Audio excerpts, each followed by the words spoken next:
Welcome. On behalf of the faculty and staff of the Yale School of Public Health, I congratulate members of the class of 2023.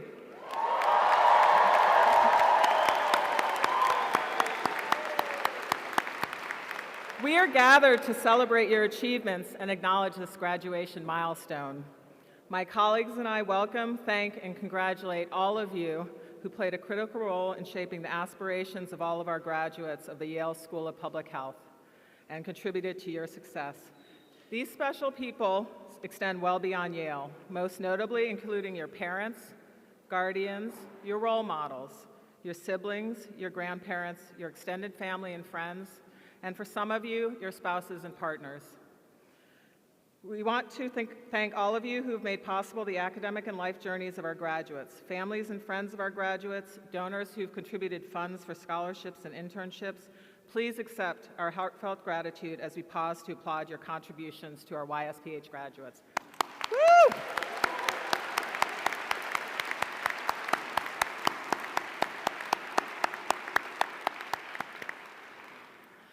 MPH graduates, you are entering the public health workforce at a time of unprecedented public health challenges. The global polycrisis of climate change, COVID-19, racism, economic uncertainty have highlighted the negative consequences that arise due to structural inequalities and also the critical importance of public health. Some communities have lost faith in public health professionals and government officials. We are witnessing the emergence of several new technologies, including artificial intelligence, that have the potential to disrupt, reshape, and enhance public health. We are evaluating and reevaluating our relationship with technology and social media. The challenges that face us as a society are numerous. Numerous challenges, however, mean numerous opportunities, and there is no greater time to be in the field of public health. As we know, public health is about preventing disease and promoting the health and well-being of populations. Importantly, public health is a science, it's an interdisciplinary lens, and it's an approach to solving problems. As you go out into the world, you will have the opportunity to address long-standing public health problems and new challenges as they emerge. You are joining the community of YSPH alumni, and as I look out into this auditorium, I am proud of the work that you have done, and I am very hopeful and I am very optimistic about our future. You are prepared to tackle the world's most pressing public health challenges, both the ones that we know about and the ones that have yet to come. Each of you has shown your commitment and passion for public health. All of you are equipped with the skill set and interests that the world desperately needs right now. As you move forward in your careers, keep your minds and hearts open, take risks, engage, and listen. Take care of yourself so that you can take care of others. Work to improve social cohesion and address loneliness, which has become increasingly prevalent. Find joy and look for the positive and light, which can be found in even the most underserved communities. Advocate and be activists, innovate, and affect change.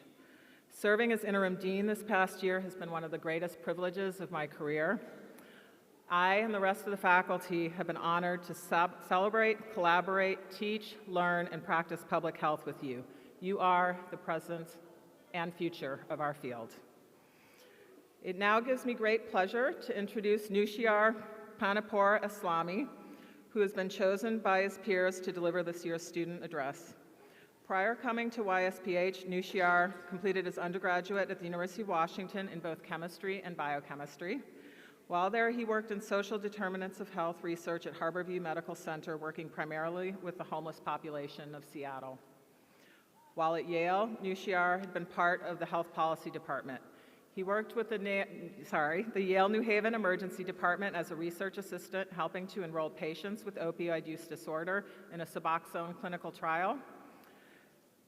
He also spent time as a TF for Professor Abby Friedman's microeconomics course, and he was significantly impacted by this experience. He interned this last semester through the Health Policy Practicum in the Connecticut General Assembly with Senator Saad Anwar, working primarily on Senate Bill 9, aiming to help fight the opioid epidemic in Connecticut. This August, Nushiar will begin medical school at Washington State University's School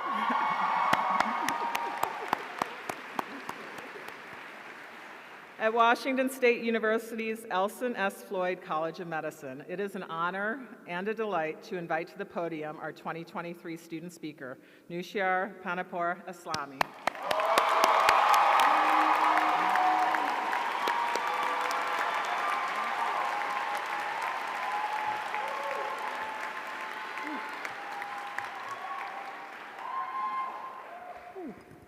Hey, y'all.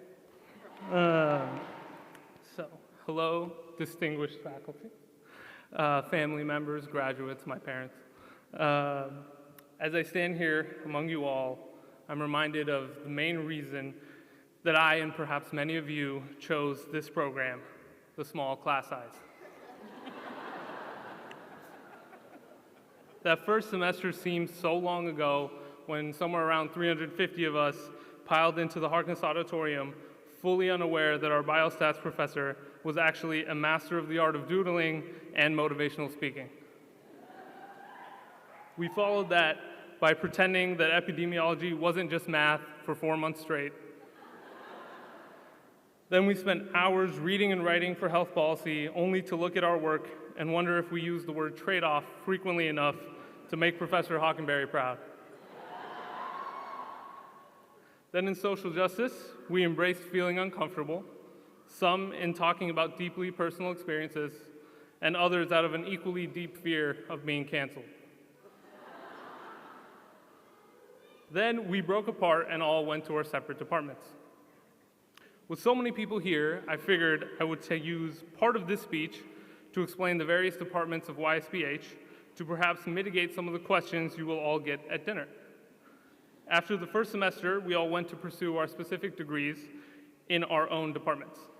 This inevitably resulted in some personality differences that, to a keen observer, can be used to tell us all apart. First, there are those who continued on with biostats, never to be seen again. If you see a biostats graduate today, please approach them slowly and softly, as this is the first time they've ventured beyond their computer in 2 years. However, in reality, they remain the only ones capable of doing math and will forever be sought after by the rest of the school for anything remotely statistically related. Then there are the epidemiologists. They come in 2 flavors, chronic and microbial. Those in EMD spent the last 2 years learning a combination of math, statistics, coding, and science. And you may be wondering how that distinguishes them from biostat students. The main distinctions are a white lab coat, a pipette, and their need to remind you daily that COVID is still very real and the new variant's genome is fascinating. CDE folks just want to take away your soda. They are social when you get to know them, but mostly they are silently thinking of ways to remove sugar from your diet. I'm fairly certain if everyone stopped drinking soda, we could probably just close down the department.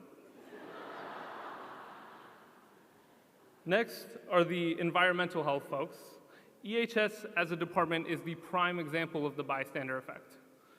All of us know how much worse we make the planet every day, but as long as we see EHS students, we know that we'll be okay. We look at our planet on fire and then look at EHS students and say, they'll figure it out. I'll be honest, if I see 2 EHS students in one day, I won't recycle for the rest of the day. Moving on, we have the Advanced Professional MPH program. This is for some stellar individuals with advanced backgrounds, most of whom were able to obtain their MPH in a fast-track 1-year design, and they realized that there was an opportunity to take on the same amount of debt as a traditional MPH in half the time. Distinct from the Advanced Professional program is the Executive MPH program, who paved the way this year in their inaugural graduating class. These are brilliant folks who have already been working or studying in the field of their interest before they came to Yale, and they came here with a specific aim in mind for their public health education. I don't have a joke for them because these folks will be hiring the rest of us, so we're just honored to have them here.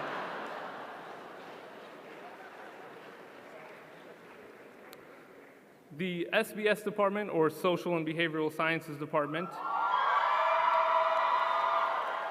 relax. Y'all are just too nice. The SBS students are the ones who always ask you, and how did that make you feel? These are the empaths that set the goals for an ideal society of pursuing true equity for all people. They are counterbalanced with health policy students who ask the question, how exactly do you want to pay for that society? Health policy folks, of which I am one, are split fairly evenly down the middle. There are those who focus on true health policy and view your state not as a part of the United States, but as a laboratory to test their radical ideas. Then there are those whose degree says the words health policy, but they refuse to take any course outside of the School of Management. These are healthcare management students disguised as policy students. They still understand policy, but they'd much rather create a synergistic strategy to bring a drug to market. And finally, there's the healthcare management department. They produce either hospital administrators or consultants with questionable math skills. The same way some health policy students have pretended to be management students, the HCM students have been pretending to be MPA students these last 2 years. The healthcare management track is a dipped cone. It's basically an MBA that's been dipped into healthcare. Each department has their strengths and weaknesses, their trade-offs, if you will. We have many differences, but the common goal remains to tackle the health of the public from one of these angles. In reflecting on my time here and thinking of a big takeaway for this education, I keep searching for something that would be a solution for all the division each of us will face in our futures. Be it in women's health, global warming, vaccines, there's always some level of hesitancy that research and data simply have not been able to compete with. It is a topic that comes up in almost every class, and one that I can see visibly frustrates many of my classmates. After spending our past 2 years studying in depth our different areas in the field of public health, we still are not believed at times. That feeling leaves you wanting a solution. Luckily, I found that solution to be nothing. One of the most awkward parts of the MPH program at a place like Yale is that you have an assortment of incredibly bright and well-intentioned people coming from all over the world to this one community in the middle of Connecticut. In doing so, our roles become to learn and ideally practice public health in our new community of New Haven. Yet we don't know this community, and most of us will not remain a part of it after today. So how do we talk with people about the things we learned? How do we try and apply these ideas that we think may actually have a chance at working? Yes, you can do advisory groups, you can make sure the community leads the solutions, you can combine quantitative and qualitative methods, but the fundamental goal is to establish trust. That trust does not come from any of those things. It comes from the conversations you have with people that are truly about nothing. The strongest relationships I've developed during my time here have been with strangers in bike shops, barber shops, restaurants, and other random shop owners throughout the city, and an assortment of people aged 60 to 75 on the train. Many of these people, I don't remember their names, but if we ever see each other again, we will both remember our conversation to the smallest detail. Simply talking to people for the sake of hearing what they have to say is severely underrated as a qualitative research method.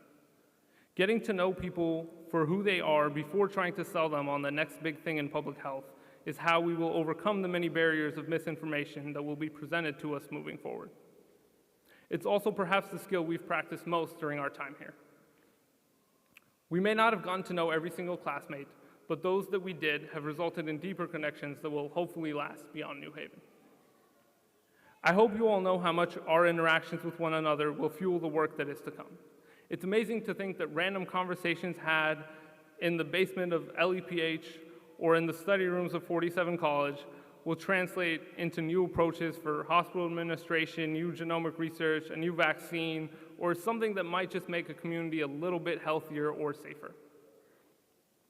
These conversations that began as nothing will soon translate into solving real problems. While I may have chosen to come to Yale for its program, flexibility, small class size, and yes, even the name, the greatest honor has been the opportunity to get to know you all. Thank you for that honor. I had a great time, And I hope you will all join me in continuing to talk about nothing.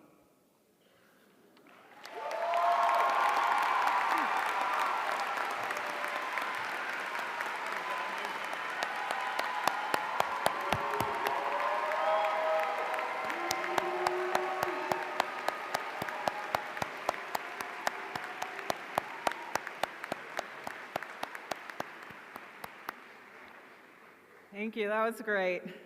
It is now my privilege to introduce our distinguished 2023 commencement speaker, Apoorva Mandavilli. Ms. Mandavilli is a reporter for the New York Times focusing on science and global health. She currently covers the coronavirus pandemic, the monkeypox outbreak, vaccinations, the World Health Organization, and the Centers for Disease Control. She was a part of the team that won the 2021 Pulitzer Prize for Public Service for coverage of the pandemic, and was also a member of the team that was a finalist for the 2021 Pulitzer Prize for National Reporting. She is the 2019 winner of the Victor Cohn Prize for Excellence in Medical Science Reporting and has won numerous other awards for her writing. She is the founding editor-in-chief of Spectrum, an award-winning news site on autism science that grew an audience of millions. She has led the team there for 13 years.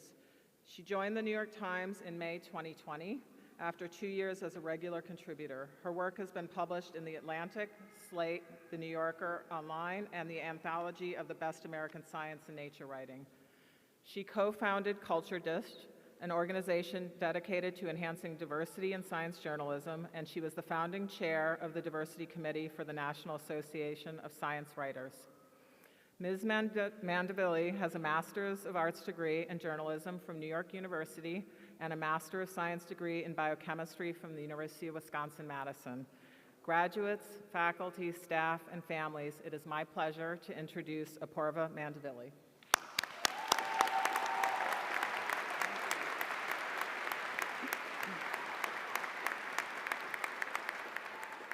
Thank you. Members of the faculty, distinguished guests, family and friends of the new graduates, and most importantly, class of 2023, it is a huge honor to speak at your commencement. What bigger vote of confidence could there be for someone who writes about public health? It's also my immense pleasure because you are my people. I spend a lot of time talking to public health professionals, possibly more even than to my husband and children, but let's not tell them that. You are on the cusp of entry into this profession at an extraordinary time in this pandemic, in this country, in this world. As I was thinking about what to say to you all today, the thing that occurred to me over and over again is that public health and journalism have a lot in common. We are both committed to public service first and foremost, albeit in different ways. Both professions are crucially important to the functioning of a healthy democracy, and yet both are underappreciated and underfunded. For both professions, the past 3 years have been unimaginably challenging. Both have seen serious attrition, a thinning of our numbers just when we were needed the most. Even as we have struggled to do our jobs the best we can, we have come under attack as a group and sometimes even individually. Exhausted and dispirited, many in both professions have left or been let go. All of which is to say, I feel the same way looking out at all of you as I do about talking to journalism students. Awe that you are choosing this profession despite these circumstances, and profound gratitude that you're doing so. I know that you're not choosing to go into these jobs for the money, and certainly not for fame. Public health is only rarely in the spotlight. I've been writing about public health and infectious diseases for 20 years, which has often meant that very few people read what I wrote. Professionals like you and just a few others. There have been stories that broke through the surface, of course, like the men who were cured of HIV or about vaccines for malaria. But by and large, people who write about public health are playing to a select audience. You know only too well how the pandemic upended those trends. Suddenly, people were interested in the most mundane aspects of science and medicine. Suddenly, everyone wanted to know everything about viruses, epidemiology, immunology, vaccines. It was surreal to hear terms like R-naught, and herd immunity and T cells in everyday conversations, and to be writing about it for the paper of record. In 2019, nothing would have convinced me that millions of people would read an article about the cycle threshold value of a PCR test. But they did. It was thrilling and terrifying. 3 years later, I'll be honest, it's a relief to be out of the heat, to have the time again to think, reflect, pay attention to diseases like TB, HIV, and polio, which have never gone away, and if anything, worsened while we were preoccupied with the coronavirus. I bet many public health experts feel similarly relieved. That's the good part. At the same time, it's also disappointing that there seems to be a collective amnesia for what we as a society have experienced. It's as if the whole world decided that the pandemic never really happened. It was a bad dream, or it was a grand conspiracy to control people's lives. Here in the United States, at least 30 states have moved to limit public health officials' authority. Instead of learning from the pandemic, it sometimes feels like we've regressed a few steps. Exactly a time like this, is when it becomes even more important for both our communities, journalists and public health professionals, to soldier on and to assist people despite their resistance. You have your work cut out for you. In a recent poll, 55% of people said they would trust public health institutions to handle a future pandemic. At least it's more than half, it could be worse. But more than a third said they don't trust public health professionals. It won't come as a surprise to you that the numbers are heavily biased by a few important factors. First, they vary by generation. Baby boomers are the most trusting of public health, while Gen Xers and millennials are about evenly split between trust and mistrust. The good news is that Gen Zers seem to have no opinion at all. So there's hope to get to them before they become cynical and mistrustful. The opinions also vary by location. People who live in the suburbs have the most faith in public health, followed by urban dwellers. But only about 1 in 5 people who live in rural areas said they believe in public health. That means those who are in the poorest parts of the country, with the least access to care, are also the least open to help. The opinions are biased especially by political affiliation. Science has never been free of politics. Whether it's policies on HIV, evolution, or stem cell research, the party in power has often held deep influence over science in many ways. And the public, too, has been divided. But the pandemic undoubtedly deepened that rift. More than half of Republicans in that recent poll said they don't trust public health institutions at all, compared with just 11% of Democrats. Public health coexists with politics, but it should not be political, regardless of what the last 3 years have shown. Some of you will work in red states, some of you in blue states, some of you may work abroad. Wherever you end up doing your work, you will have to help all kinds of people, regardless of age, race, socioeconomic status, or political affiliation. Winning back the trust of those who have become angry and suspicious may be your biggest challenge. Here again, there are parallels to journalism. At the New York Times, we pledged to deliver the news without fear or favor. I would urge you all to do the same. Tell the public the truth, the whole truth, even if you worry that some of it will be misused by some people. Because if you don't tell the whole truth, if you leave some things unsaid, it leaves room for others to swoop in and fill it with misinformation. Too often in this pandemic, my colleagues and I have found ourselves uncovering information that should have been in front of the public to begin with. I'll give you an example to illustrate what I'm talking about: the COVID vaccines. The vaccines are a miracle of science, and they've transformed a deadly pathogen into a mild threat for most people. There's no doubt about that. But all COVID vaccines are not the same, nor are they perfect. Like any other vaccine or drug on this planet, they have flaws. They were never all that likely to prevent all infections. They don't offer lasting protection, especially against infections and especially in older people. And in some small number of people, they, again, like any other vaccine or drug, they do cause some side effects. But many public health experts I've talked to are deeply uncomfortable having that conversation or shy away from it altogether. They fear that any discussion about the weaknesses of vaccines will dissuade people from getting immunized, or that the information will be misused by anti-vaxxers. A justifiable fear, to be sure. And as a result, they've stayed silent for too long about these flaws. From my vantage point as a journalist, this defensive approach to public health meant that my colleagues and I have had to hunt for the truth, not because it was being maliciously covered up, but because it was withheld for the public's own good. That paternalistic attitude made even people who generally believe in science wary and mistrustful. The gaps in data nourished conspiracy theories. They allowed bad actors to exploit the seeming inconsistencies to say, see, you're being lied to, don't believe them. Transparency, as scary as it can sometimes be, is the only way to build trust. I know some of what I've just said seems bleak, but I also feel hopeful. Look at what's happening right here today with all of you, hundreds of incredibly smart and passionate people getting ready to go out there and make a difference. The rest of the world may have forgotten COVID's lessons, but you have the opportunity to help rebuild trust and prepare us for the future.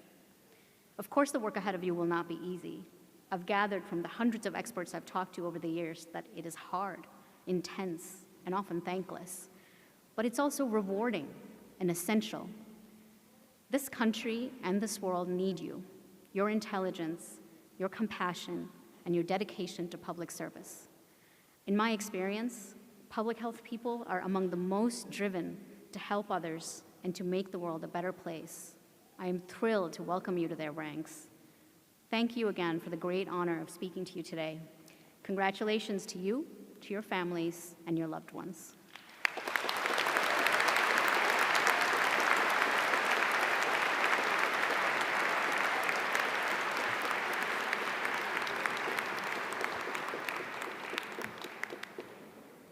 Okay, we would now like to acknowledge our student awards for this year's commencement. We ask that all student award recipients come to the stage to receive their award when their name is called.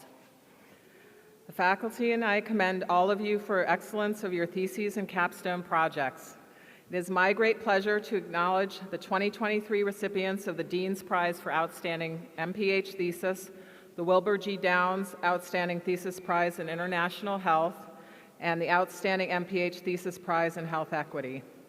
The recipients of the Dean's Prize for Outstanding MPH Thesis are Emily Alice Goddard and Caroline Ann Pastrana Helson.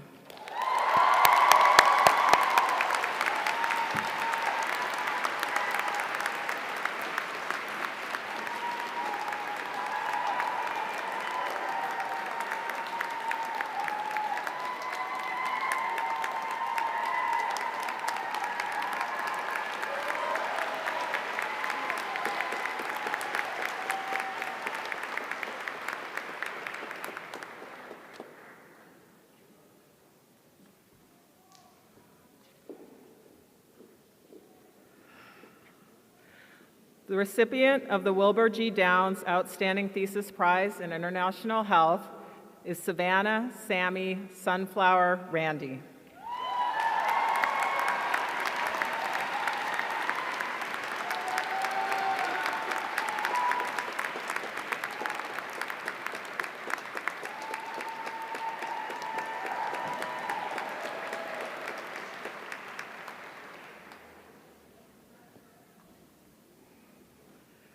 The recipients of the Outstanding MPH Thesis Prize in Health Equity are Anna Grace Preston and Sydney Hussett Richardson.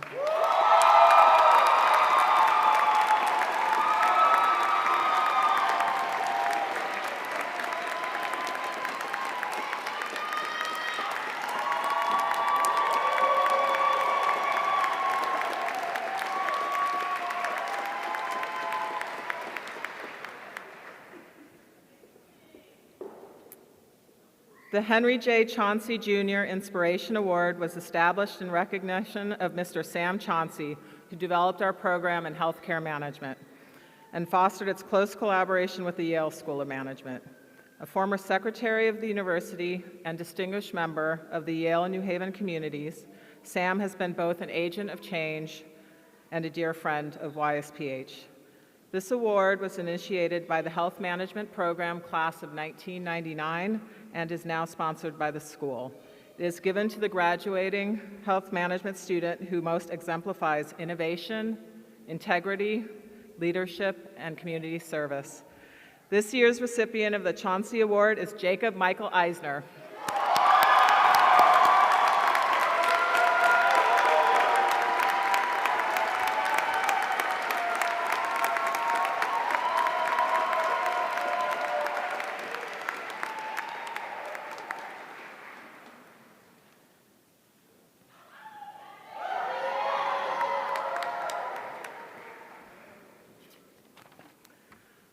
The Lowell 11 Award for Excellence in Global Health is awarded to a graduating student whose work addresses health promotion and global health. The recipient is selected based on their internship experience and overall academic record, as well as their academic leadership and community engagement. Professor Levin was a dear friend to many, a YSPH alumnus, and the first head of the YSPH International Health Division. I am very pleased to announce the Lowell Levin Award for Excellence in Global Health. It has been awarded to Ann Chi Ha.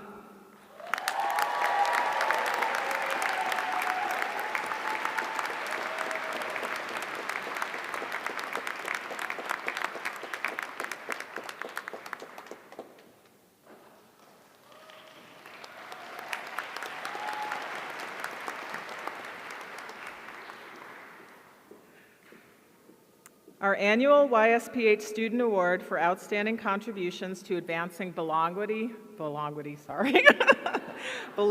Equity, and Justice recognizes one or more graduating MPH students who have demonstrated a significant contribution towards creating and fostering a diverse and inclusive community while at YSPH. I am pleased to announce the recipients of this award are Iman Abayazed Abdul Sadig,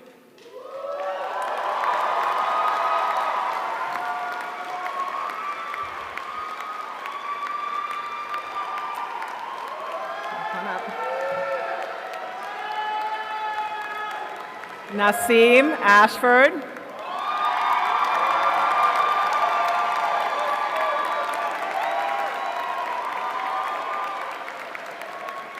Mami Uasua Boateng,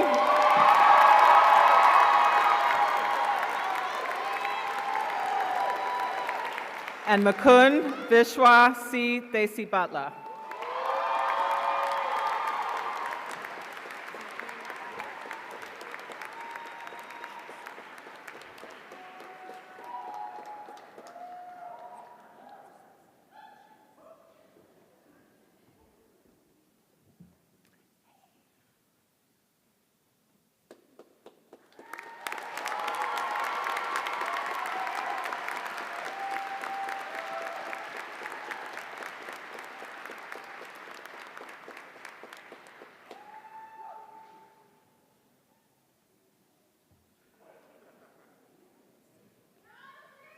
These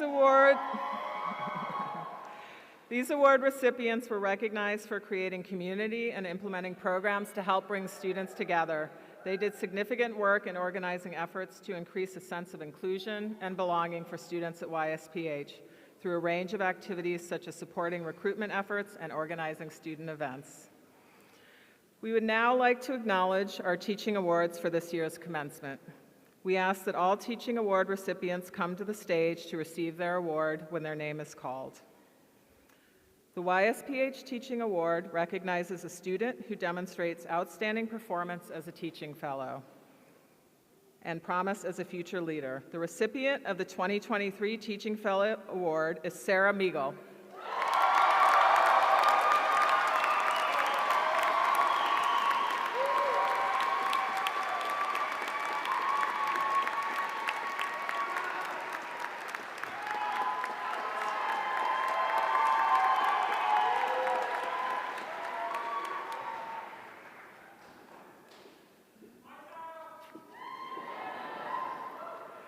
The YSPH Distinguished Student Mentoring Award recognizes a faculty member as a leader in shaping the next generation of public health professionals and one who serves as a role model, conveys passion for public health, has clear and high expectations, encourages students to achieve their full potential, is sensitive to student needs and concerns, and makes extraordinary efforts to help students. Candidates for this award are nominating by graduating students and selected by a committee of students and faculty. This year, the 2023 Distinguished Student Mentor Award resulted in a tie. The recipients are Sarah Lowe and Josh Warren.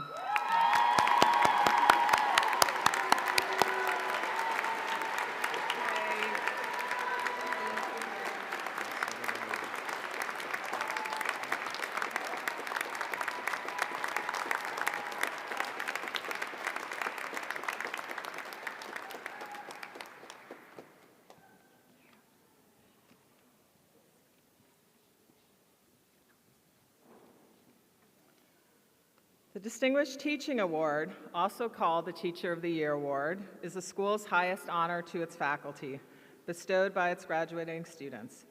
Quality teaching is one of the most important influences on a student experience at Yale, and this award recognizes the recipient's leading role in shaping the next generation of public health professionals. The 2023 recipient of the Distinguished Teaching Award is Chelsea Carter.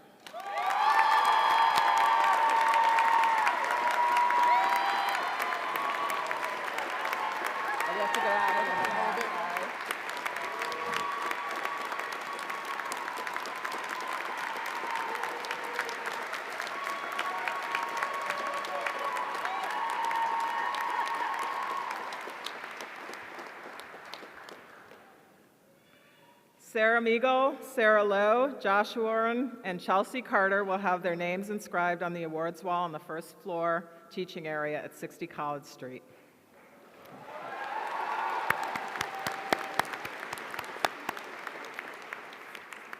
All right, now we will take time to honor our MPH graduates. We ask our graduates to please follow the direction of staff to proceed to the stage. When your name is called, please cross in front of the podium to receive your diploma from me. A representative of the Yale School of Public Health Alumni Association, Dr. Tassos Kyriakides, will also provide you with an alumni pin as you exit the stage. Individual photos will be taken of each student as they receive their diplomas. These photos and others will be made available to students and their family for free later this week, along with a video of the ceremony. Thus, we ask that guests refrain from taking photos in the aisles to prevent interference with the procession. Thank you for your consideration. It is now my pleasure to introduce Dr. Mayur Desai, Director of the Advanced Professional Program, who will introduce candidates for the Master of Public Health degree.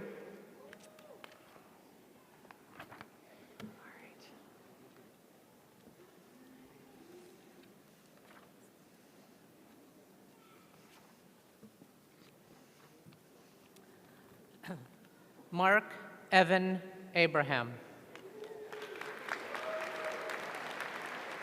Frank Kosiso Chukwu Amefuna.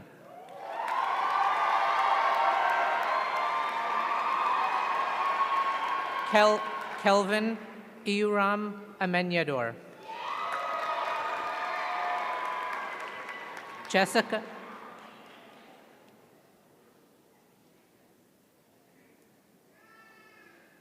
Jessica Berenboim.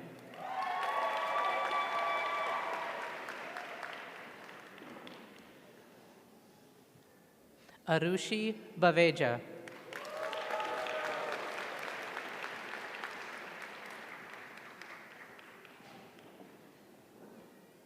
Boyani Bavishi.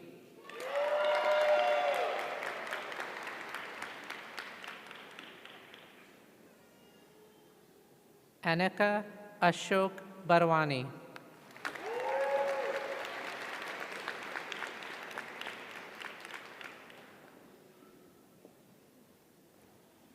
Ricardo Adolfo Concepcion Gomez.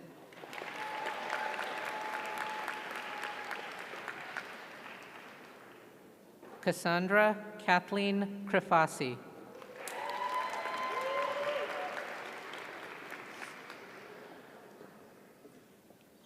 Maud A. Dar.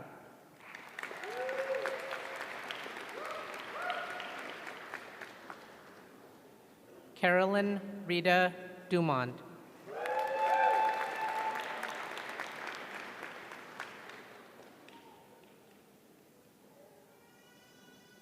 Takesha Dewan Everett. Yeah. Aaron Gilmer.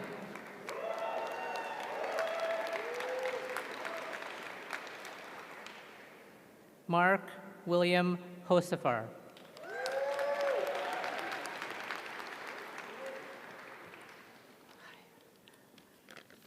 Reza Hosseini is not here. Chelsea Maduke.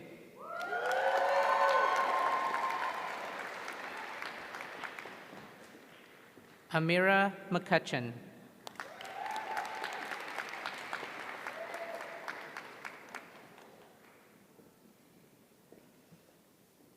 Preston Sanders Moore.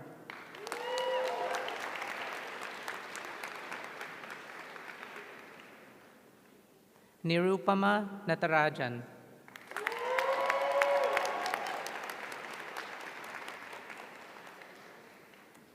Not here is Cassius Iad Oshoa Char. Anvesh Babu Pusala.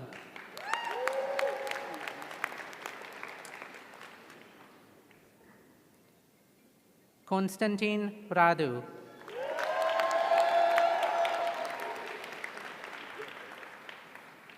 Dayung Ryu.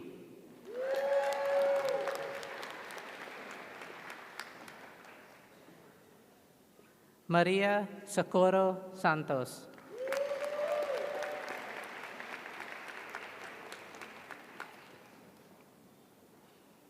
Alan Jonathan is not here. Alan Jonathan Septimus. Jing Ting So.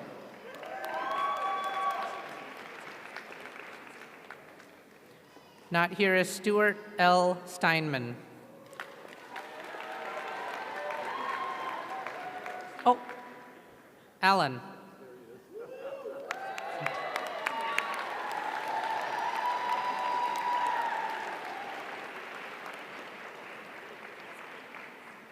Tristan Marvin Uwe.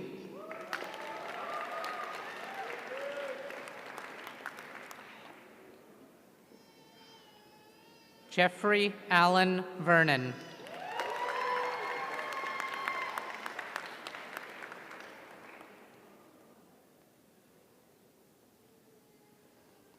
Jonathan Valentine Wooten.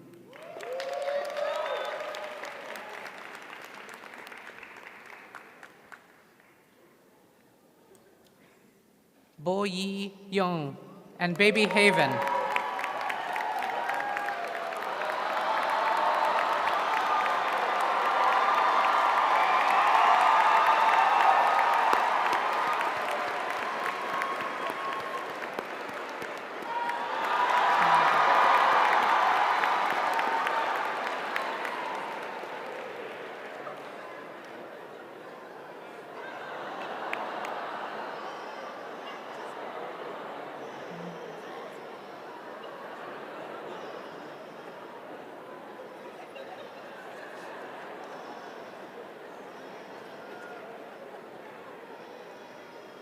It is now my pleasure to introduce Professor Shuanggu Ma, Chair of the Department of Biostatistics, who will introduce candidates for the Master of Public Health degree in that program.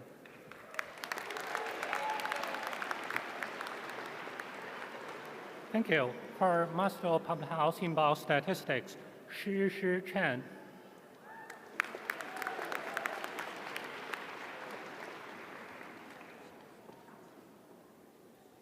Monica Kalanga Catherine.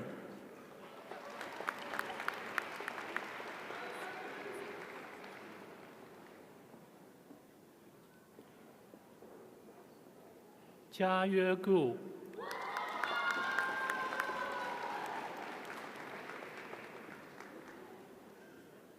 林峰户、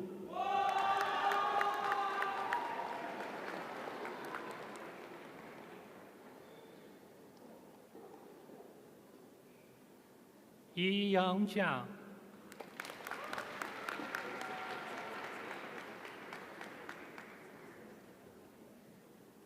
裴西江、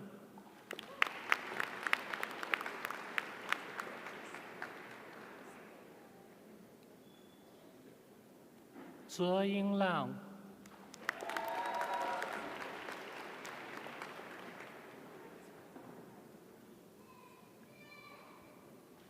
强宝拉里、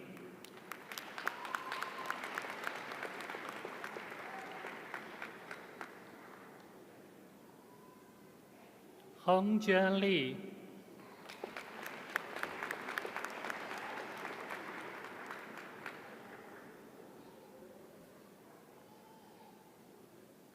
毕坦利、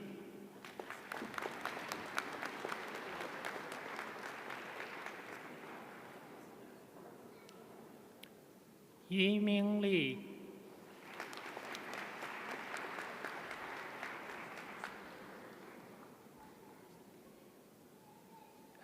易明 here？ 金成亮、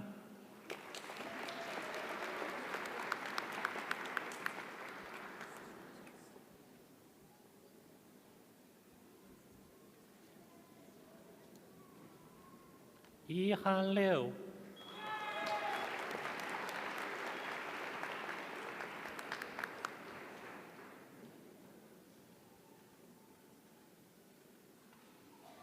徐从梦、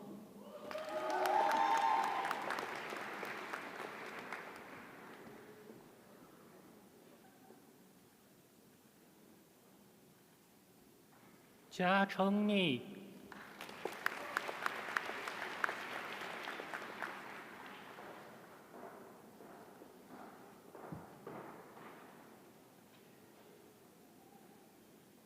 Matthew Page、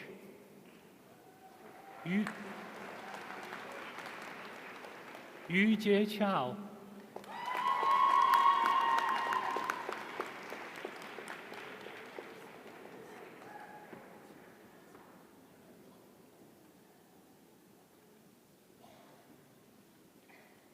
之前颂、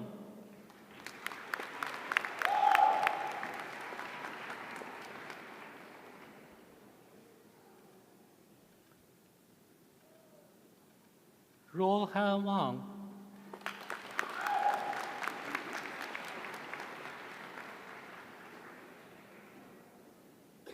薛廷旺、明瑞旺、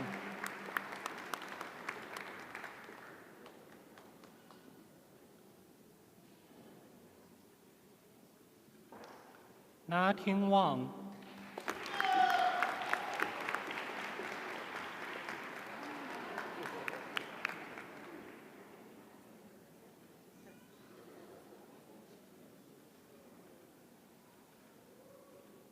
卢章、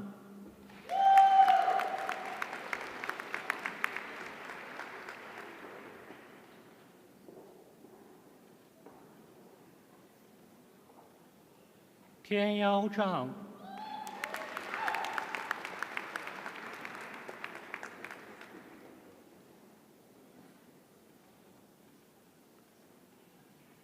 薛志兴章、石桥照、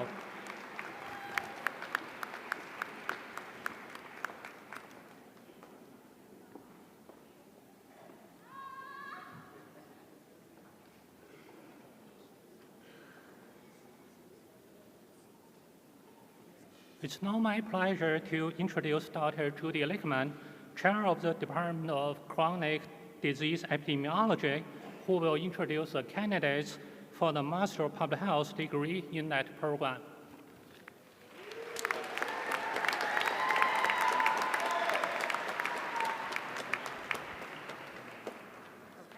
Sounds good. This is an honor on behalf of our CDE faculty. Yar Abdel Salam.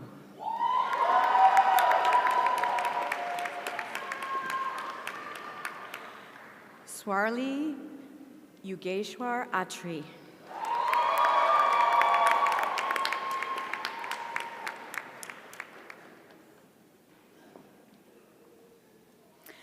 Vanessa Lasmila Blas.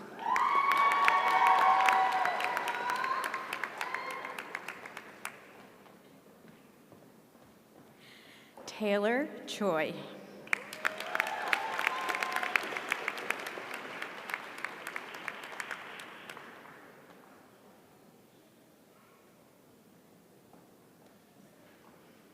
Ina Cohen.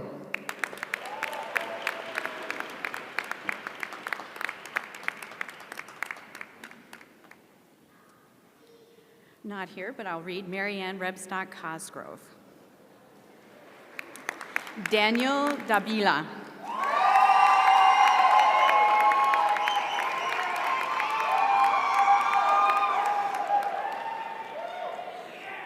Mukund Vishwa Se Desepitata.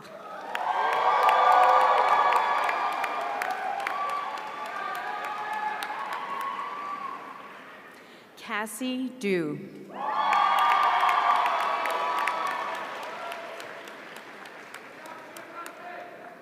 Catherine Esther Fuller.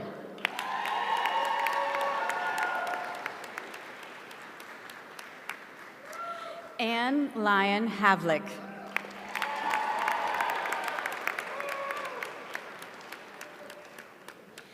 Allison Paige Janik.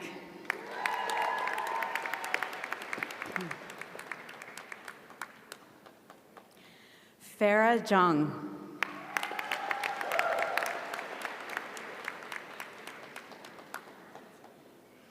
Sun Yun.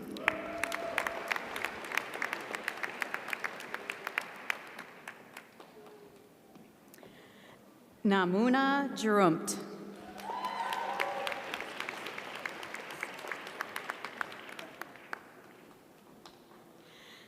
Dana Kale.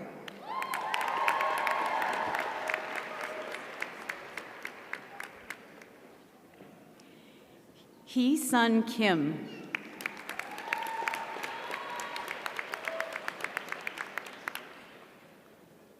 Matthew Bernard Crick.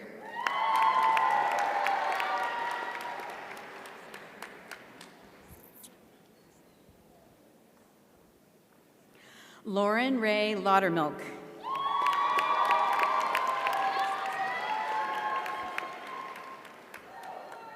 Se Ryung Lee.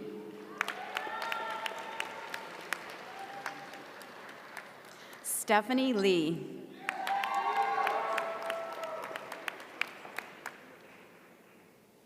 Iman Lee.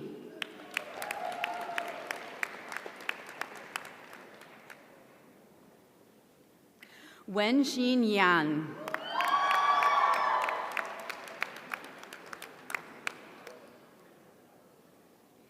Hetty Ludwig.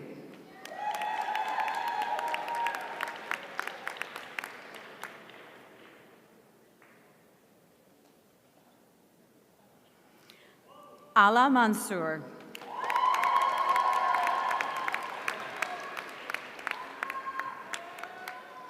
Elizabeth Acree McDowell Cook.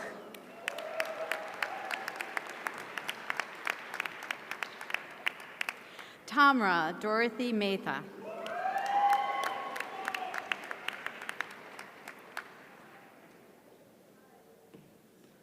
Arian Meat.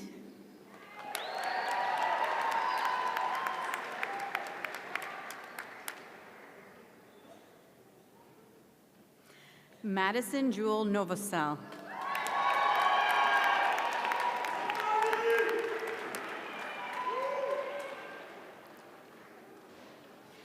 Marielle Whitley Quinn.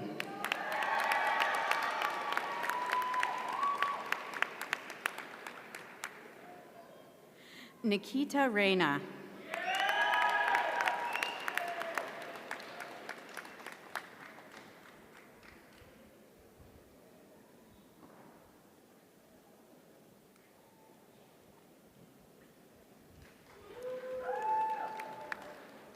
Kimberly Elizabeth Reinhart.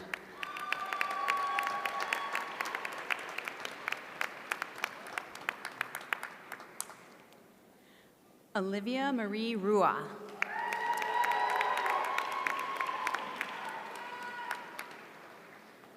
Yuanyi Tan.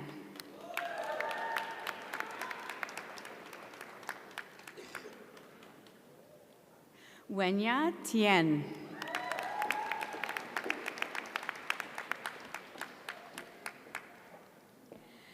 Bingniu Wang.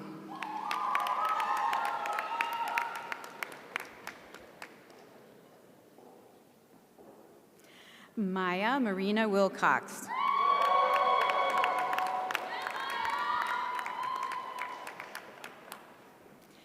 Kihan Yen.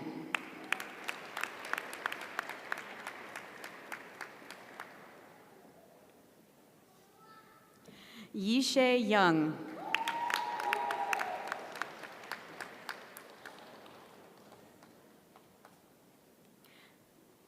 Tony Ann Yap.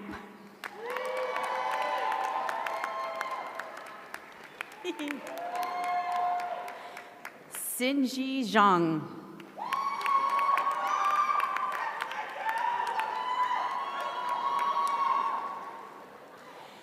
Yishao Zhang.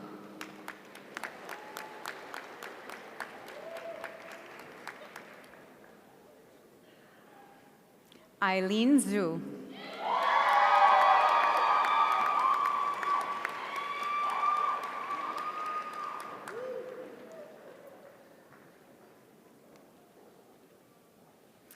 It is now my pleasure to introduce Dr. Vasilis Vasilio, Chair of the Department of Environmental Health Sciences, who will introduce the candidates for the Master of Public Health degree in that program.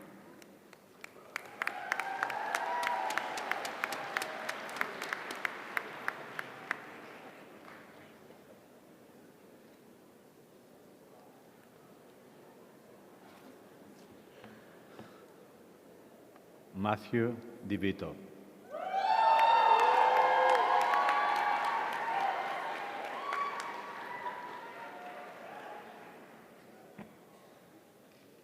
Caroline Elizabeth Erickson.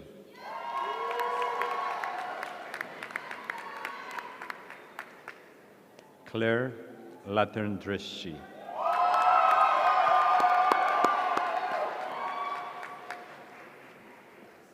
Zhen Liu.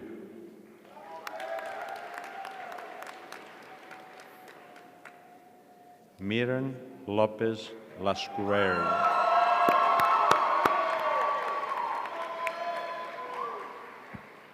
Alice Liu.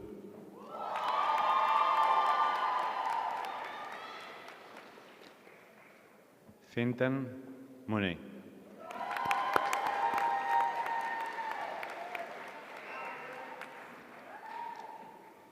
Avery Naperala.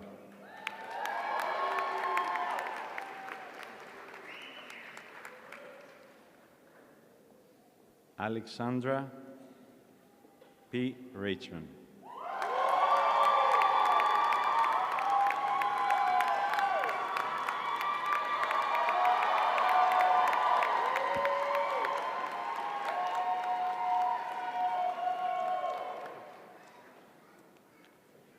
Xiao Shi.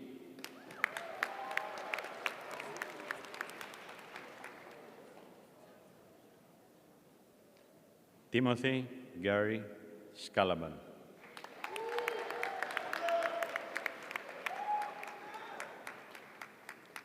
Congratulations.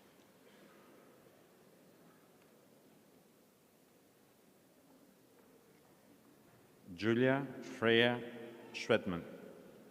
No? No? Zhang Wang.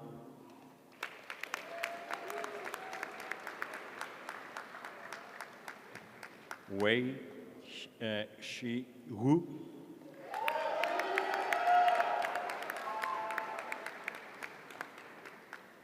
Jiawen Ying.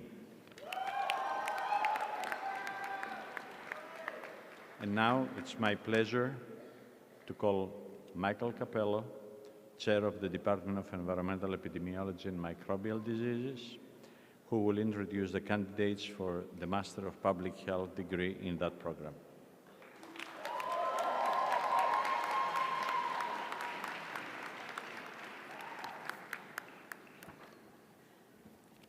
Thank you, Vasilis, and welcome to all of the graduates. Meredith Bagger.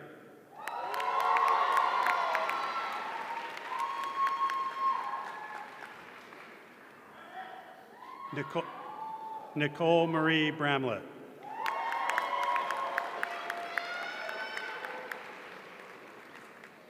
David Kachesi III.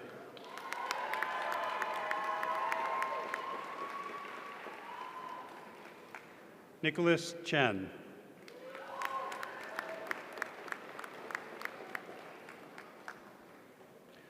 Wendy Chi.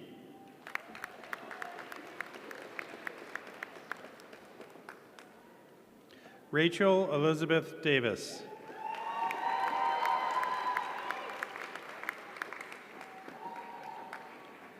Zoihu Fu.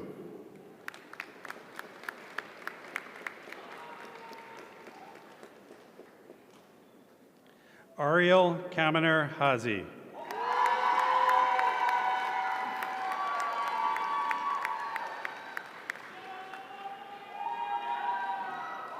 Christina Yuri Hijia.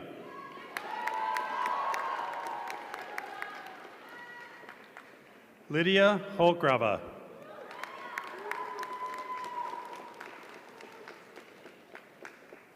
Sarah Christine Katsandris.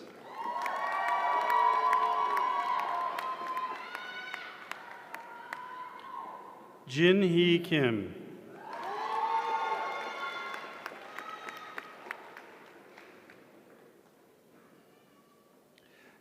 Lily Kitfield Vernon.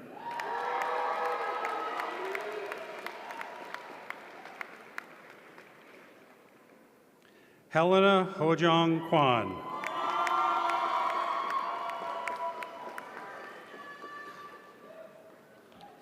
Joseph Gibson Japru Lewis.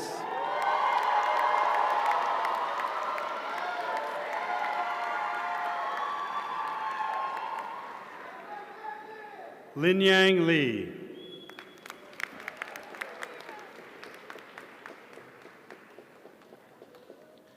Shrey E. Lin.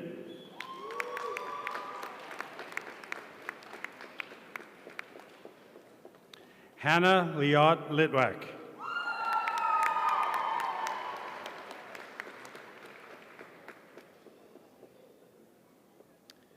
Angelo Raymond Lodato.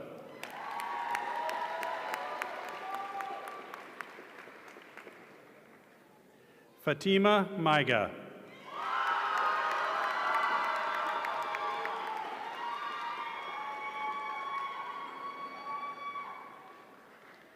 Natalie Macabla.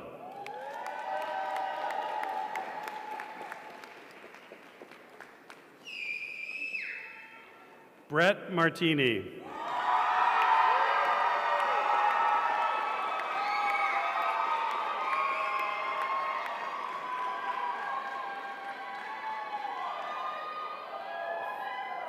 Molly McLaughlin.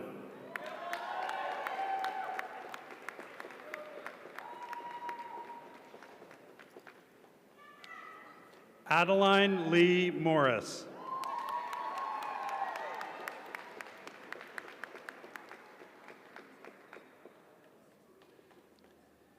William Pang.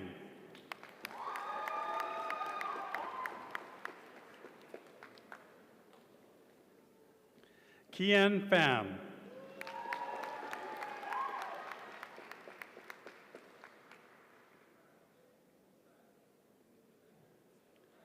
Abigail Grace Pilcher.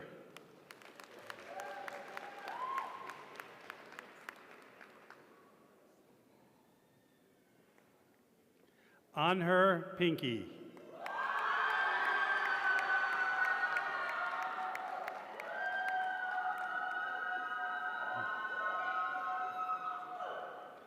Iran Chin.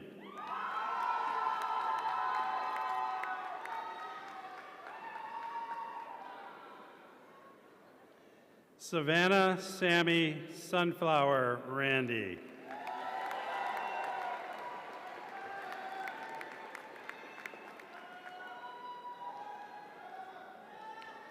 Erica Jean Rayak.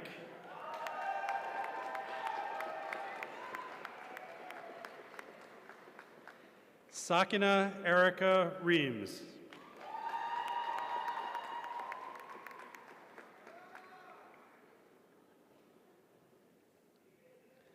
Edwin Ruiz Fuentes.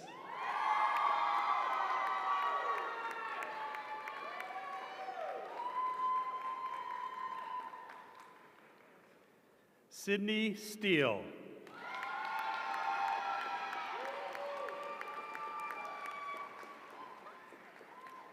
Russell Thomas.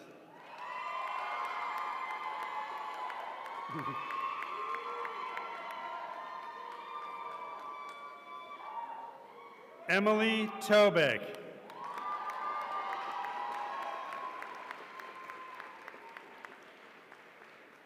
Kang Tran.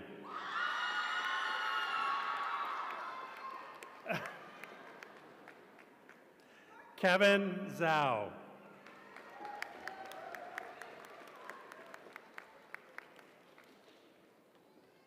Zeely Joe.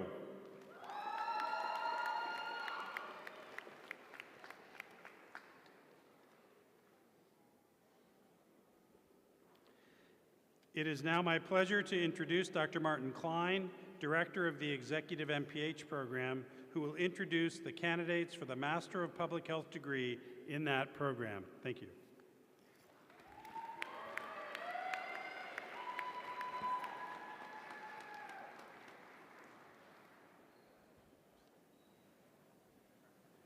Thank you. You are all a witness to history. This is the first graduating class of the Executive MPH.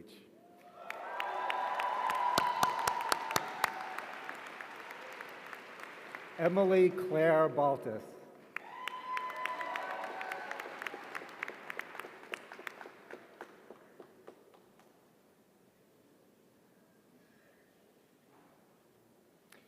Christian Beebe.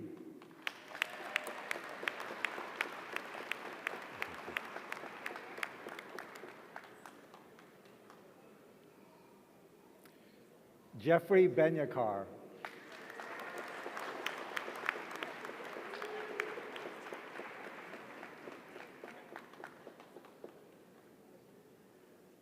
Gurdain Bhutani.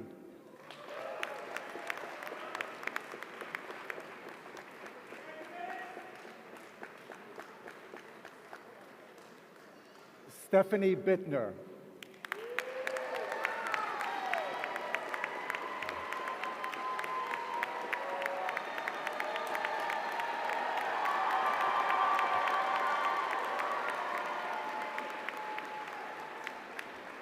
We have a 2 for the price of 1 special going on in the Executive MPH program.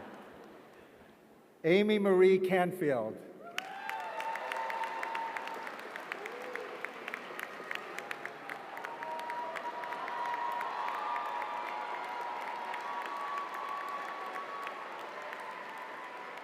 Lisa Carter Bawa.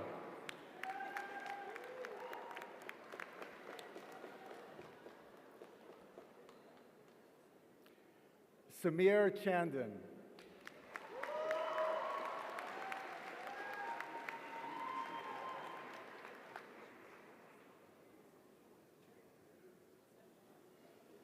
Jonathan Ram Daryanani.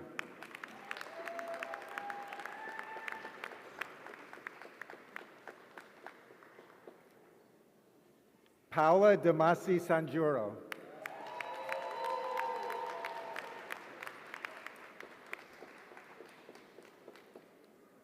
James David Diaz.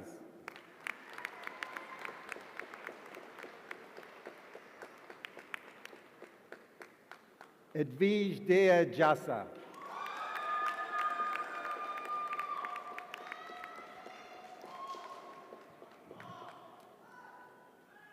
Madeline Evans Donner.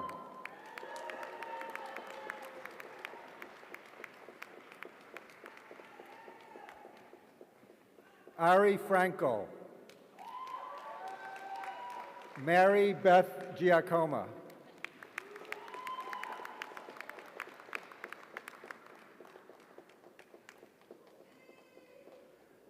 Sapan Goel.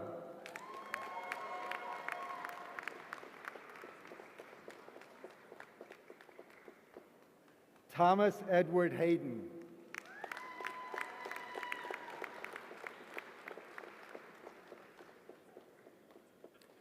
Angela Marie Leap.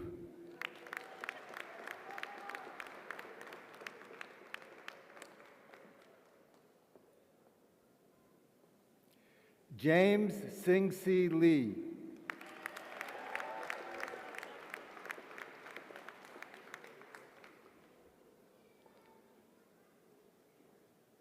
Louis Charles Lynn, Jr.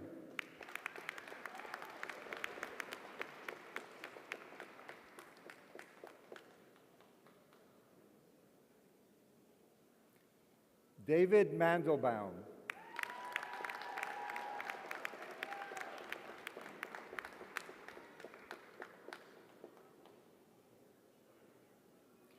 Matthew McGarity.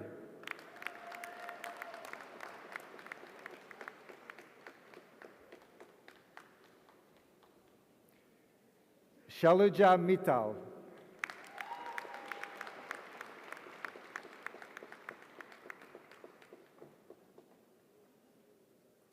Frank Newland Moore.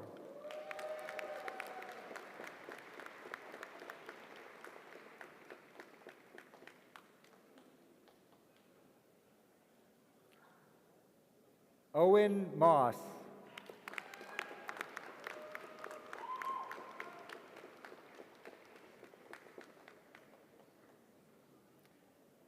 Katie Parrish.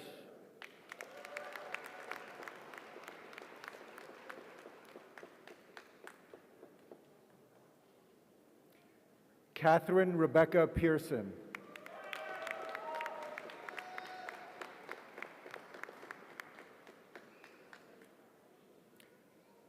Scott Richard Pearson. Natasha Delanga Perry.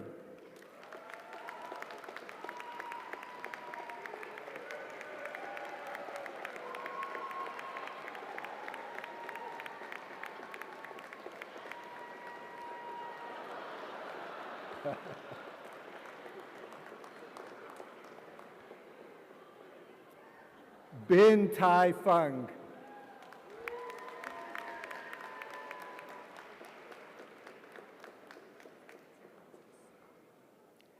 Linda Stone.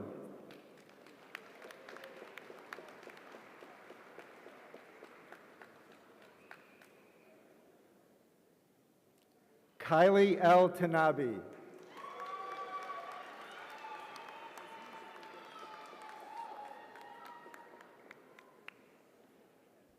Martina Todoro.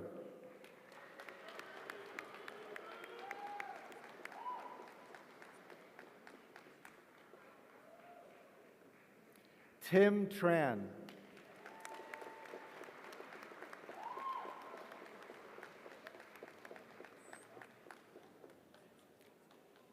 Jeffrey Richard Van Loo.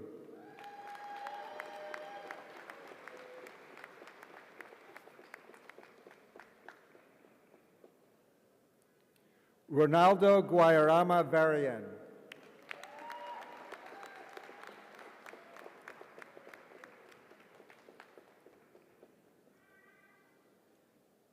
Chelsea Viglis.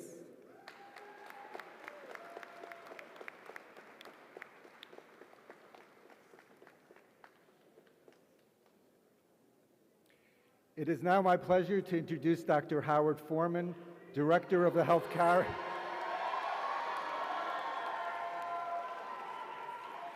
I see it's someone who needs no introduction, but I'll continue, who will introduce the candidates for the Master of Public Health degree in that program.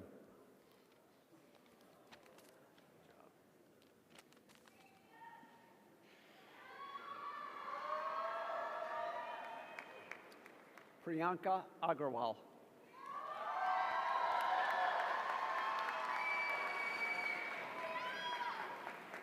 Monisha Ahmed.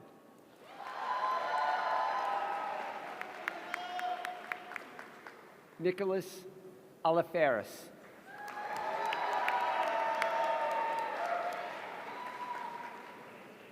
Oreoluwa Faishayo Arawojulu.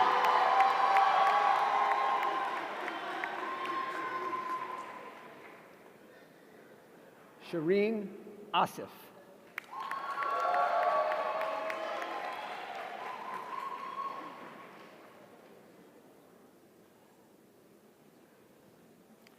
Mariah Gwendolyn Barnes.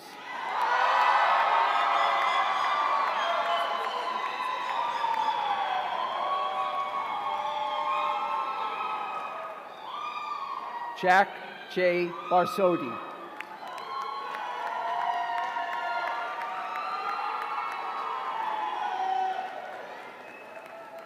Priyanka Eleanor Basak.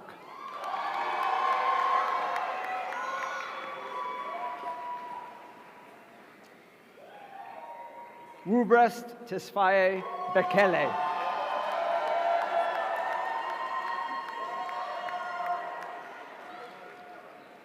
Judy Chen.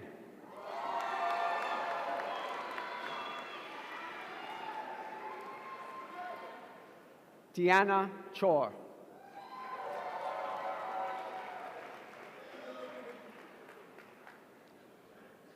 Jacob Michael Eisner.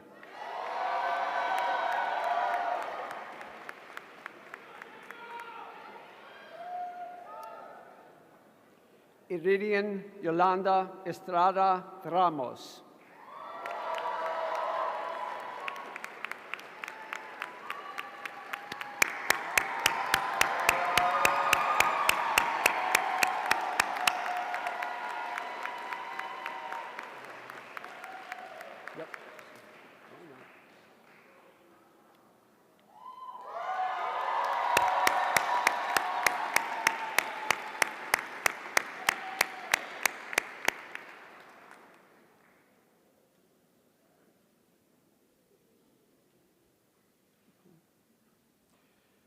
Smriti Ganesan.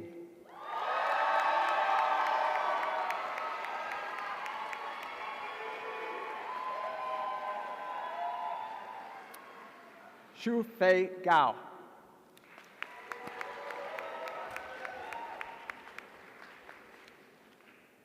Justin Gower. Arpita Goyal.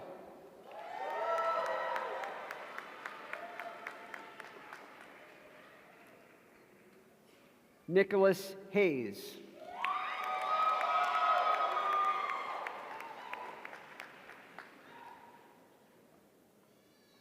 Shruti Hole.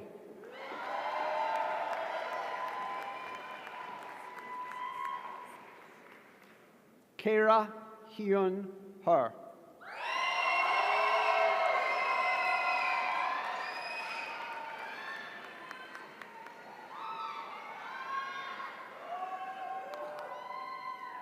Ingeborg Henrietta Hyde.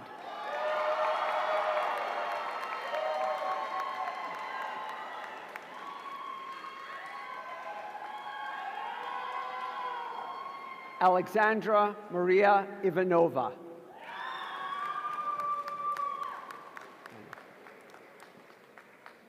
Jewel Jia.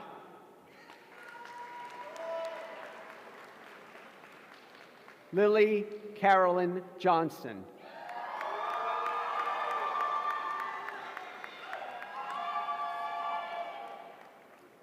Hargobind Khalsa.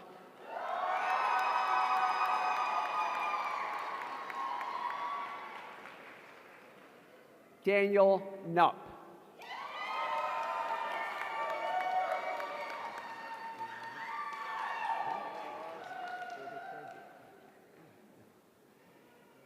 Bader Kraybut.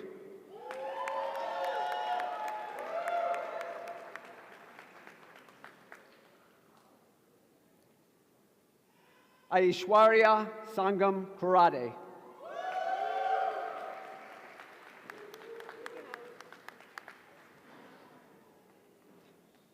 Hannah Alexandra Leibowitz.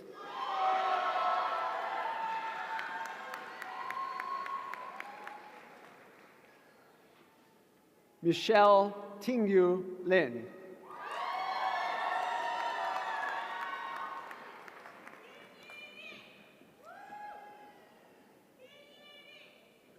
Corinne Yibing Liu.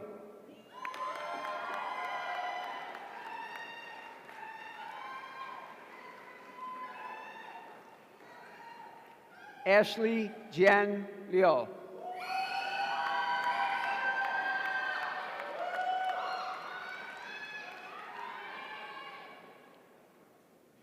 Rachel Amarachi Mbeke.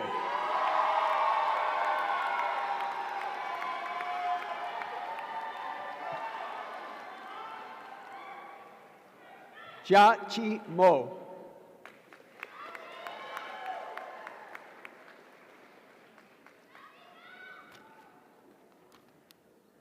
Alex Molina.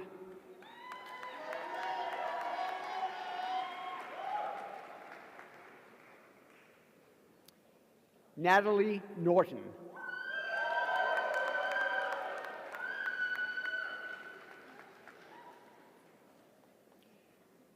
Similolua Oluwaseun Oritola.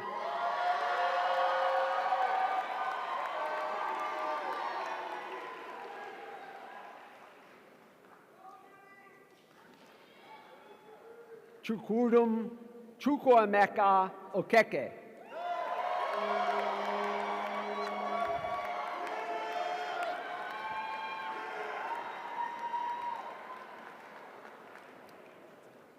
Rachel Pan. Jun Bum Park.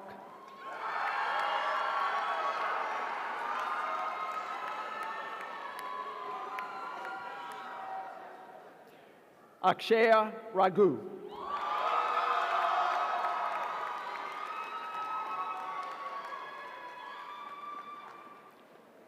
Yarani Ramesh.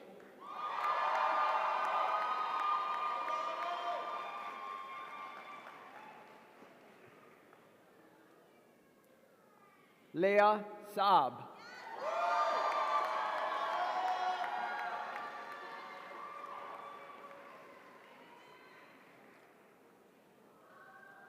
Smitha Sabata.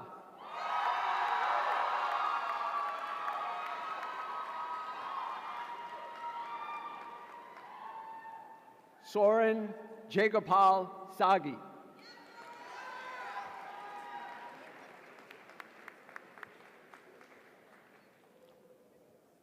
Hamza Saleh.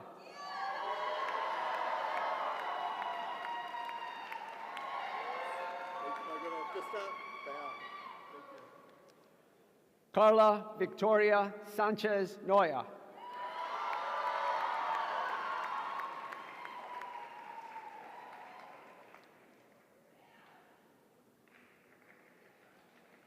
Shuanting Tong.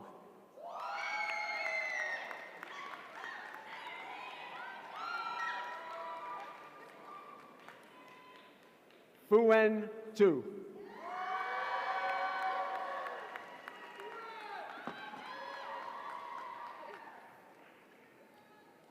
Elizaveta Vasilyeva.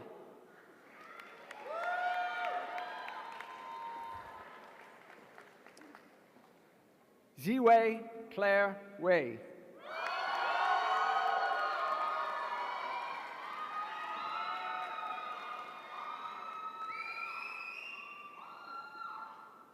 Hallie Whitman.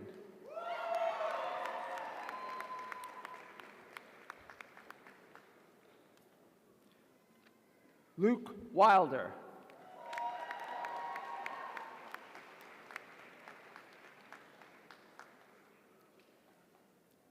Joya Patricia Young.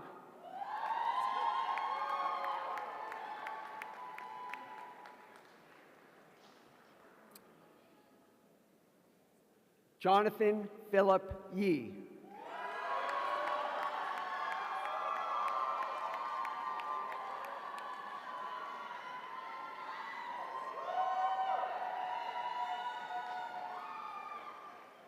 Andrew Young Zhang.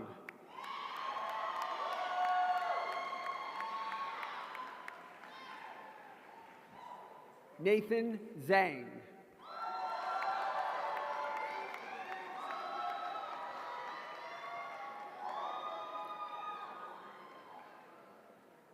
Jay Zhang Shui.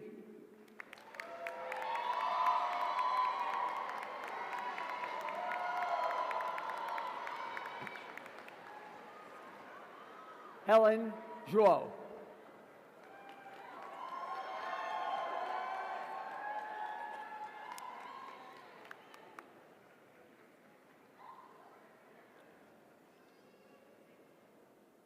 It is now my great pleasure to introduce Dr. Jason Hockenberry, Chair of the Health Policy Program, who will introduce the candidates for the Master of Public Health degree in that program.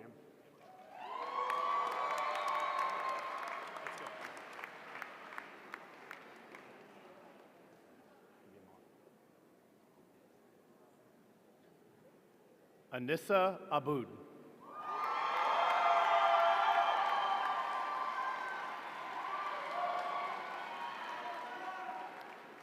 Zaina Ahmed.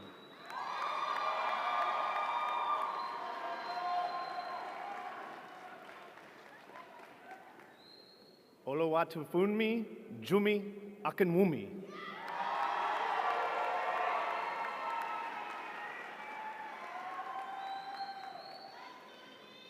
Nicole Catherine Anderson.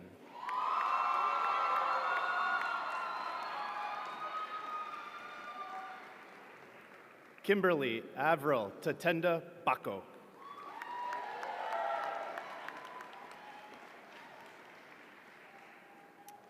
Hannah Pace Beath.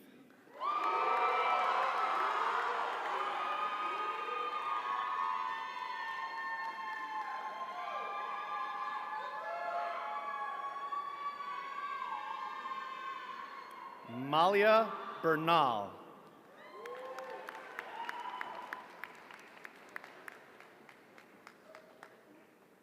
Celine Marion Bondak.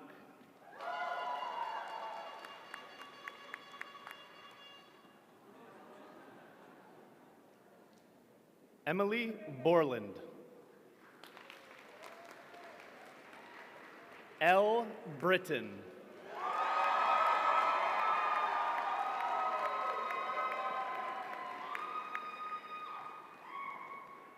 Olivia Kani.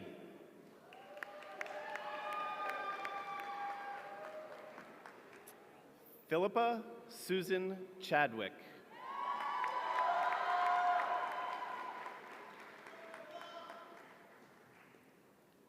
Samantha Dow.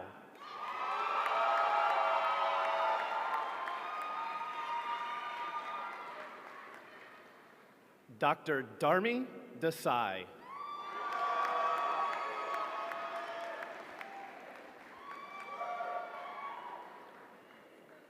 Patrick Disman.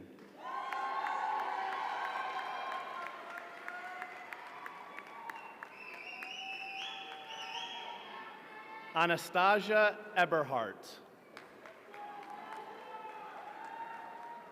Sarah Elizabeth Graham.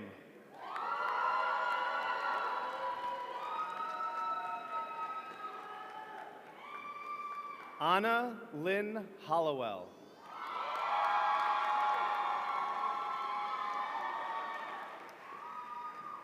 Ethan James Harris. Nicholas Hatch.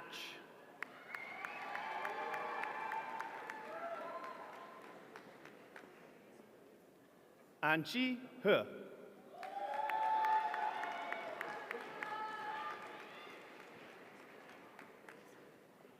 Karina Nicole Hull.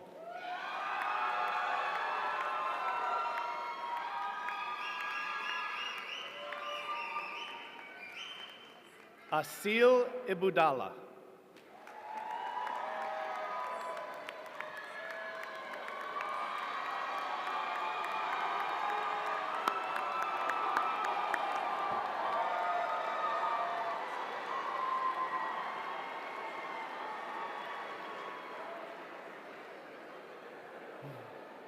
Hannah Karabatsos.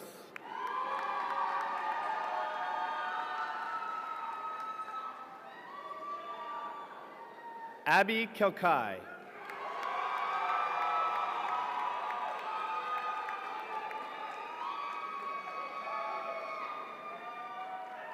Zainab Shemsi Khan.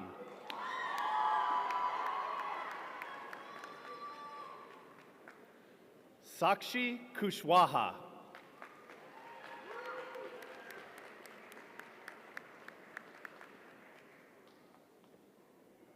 Alice Jiwan Kwok.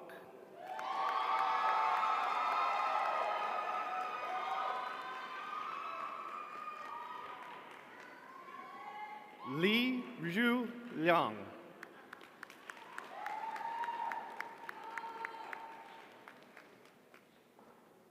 Zhu Chi Liu.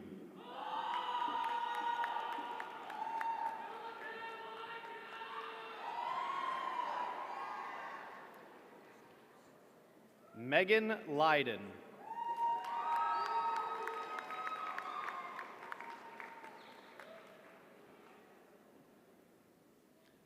Sarah Meagle.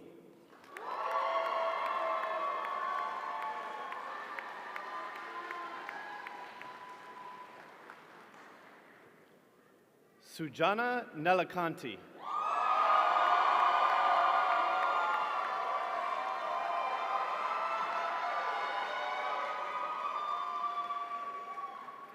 Nathan Vahan Nemeth.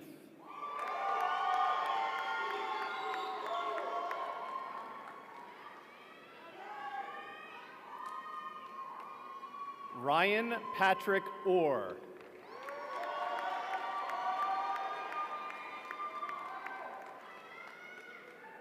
Jeremy John Otridge.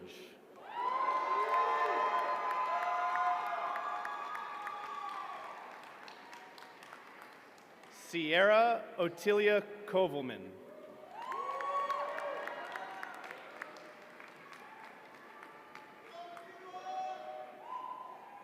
Noosh Panapur Islami. Noosh.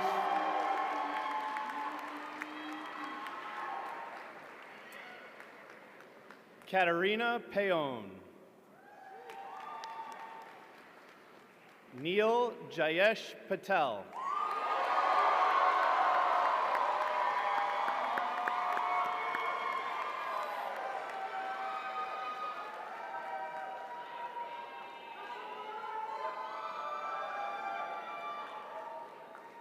Kevin Min Kwok.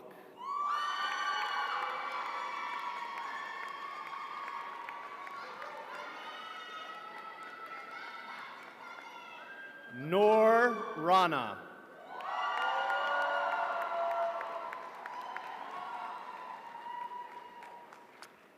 Sama Rash.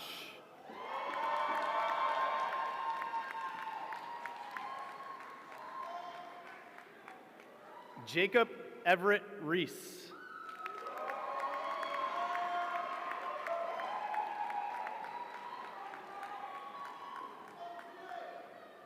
Julie Renfro.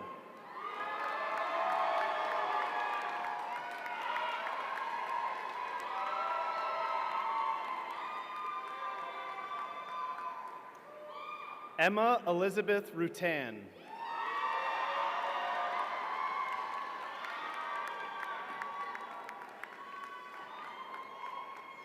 Arya Singh.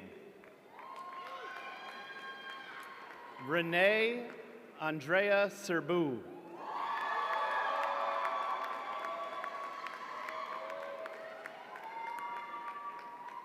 Aneri Suthar.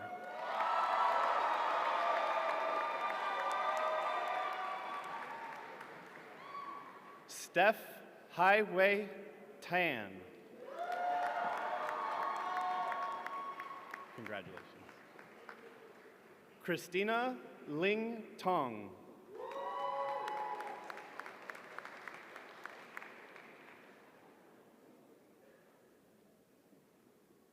Meredith Tullock.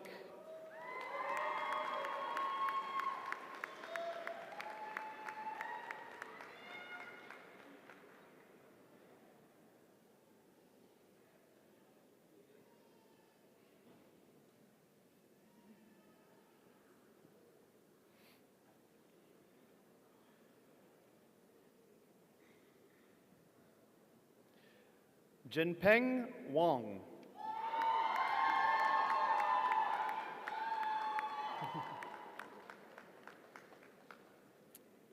Tavi Benjamin Wolfwood.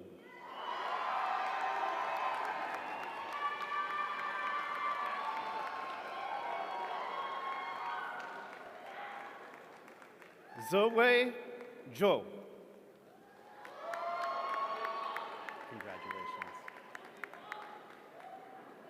It is now my pleasure to call Dr. Trace Kershaw, Chair of the Department of Social and Behavioral Sciences, who will introduce the candidates for the MPH degree in that program.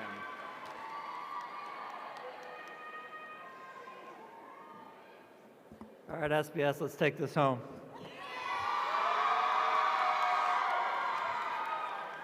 Iman Abazaid Abdullah Zadig.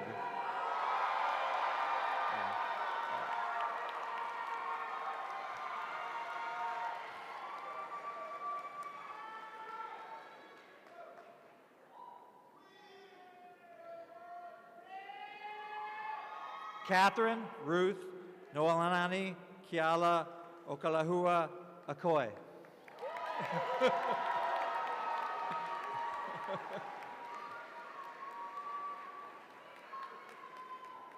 Nasim Ashford.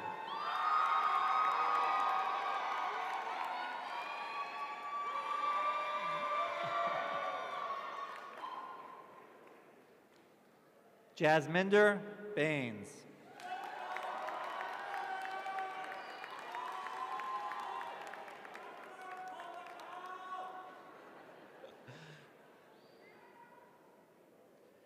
Mami, sorry, Owasahua Boateng.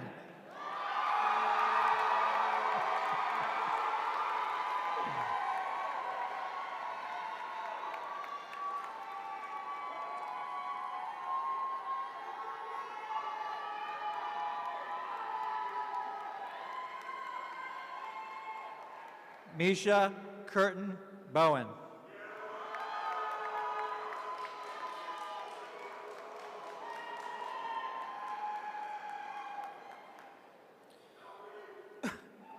Davina Saxena Bakshi.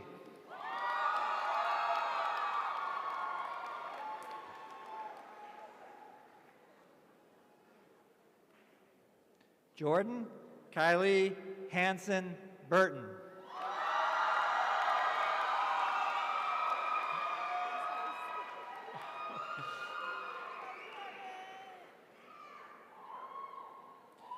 Peyton Ashley Cabanis.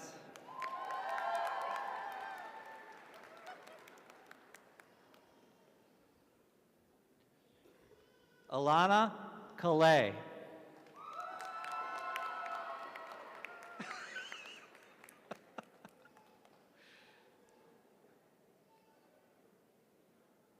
Kalia Christine Carroll.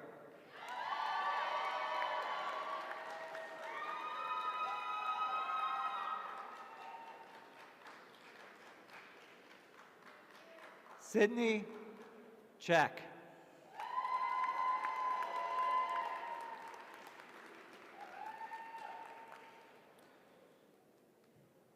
Monica Jing Chen.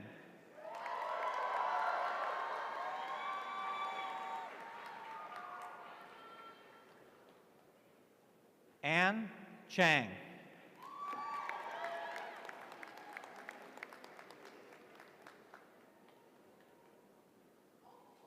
Lauren Lehman Chin.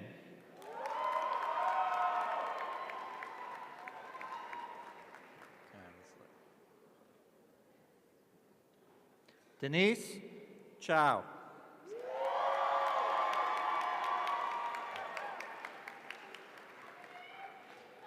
Casey McClure Codd.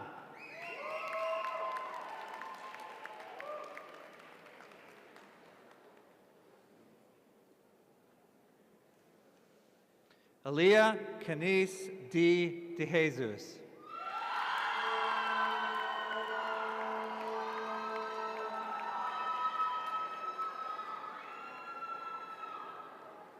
Marianne Dealing.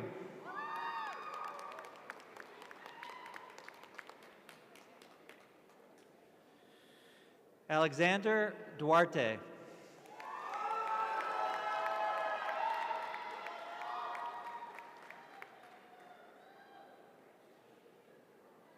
Catherine Dunham.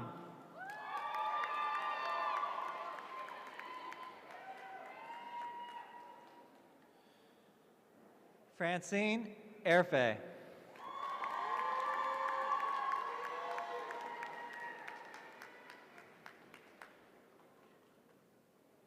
Sarah Jane Federo.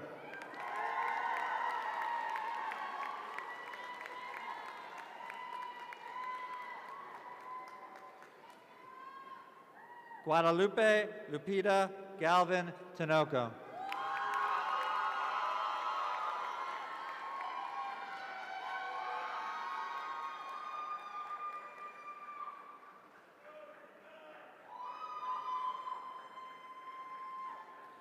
Michael Florian Jorescu.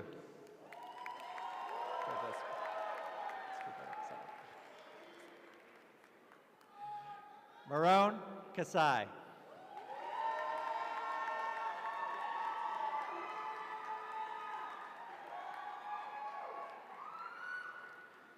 Emily Alice Goddard.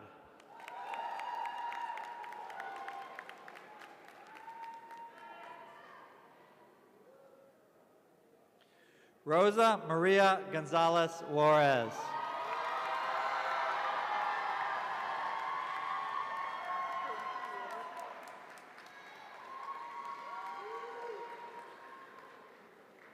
Olivia Goodwin.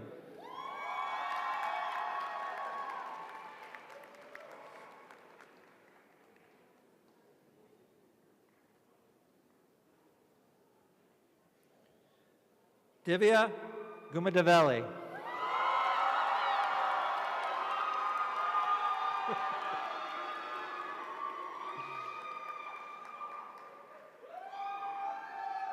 Maggie Blair Hart.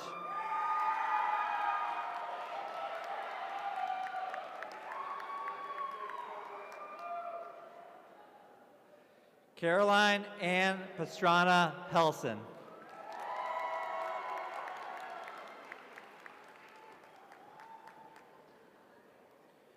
Winnie Jade Ho.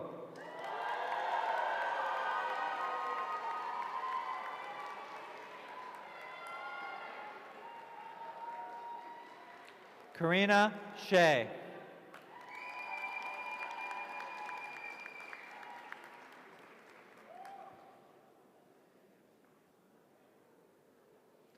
Yue Hu.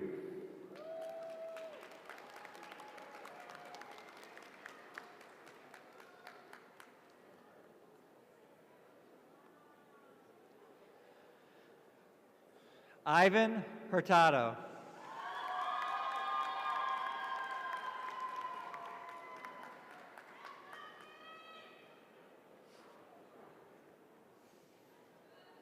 Sydney Hassett Richardson.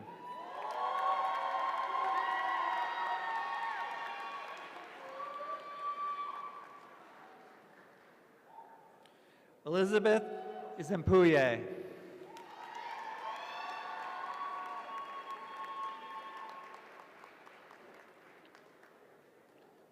Elizabeth Catherine Jadovich.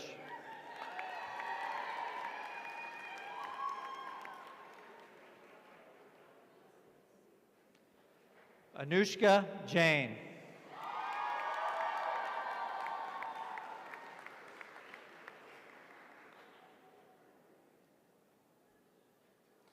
Patil Chivalegian.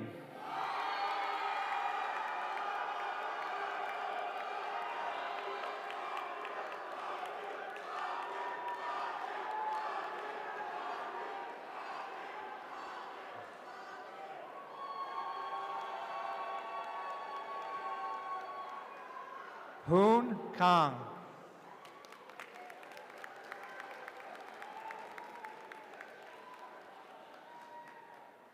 Isa Khan.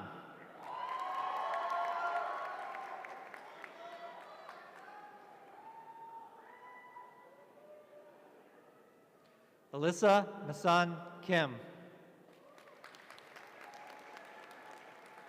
Shannon Tracy Larsul.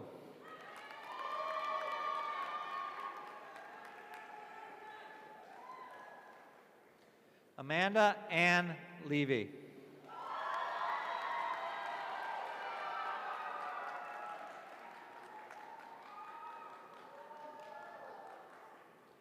Daphna Levine.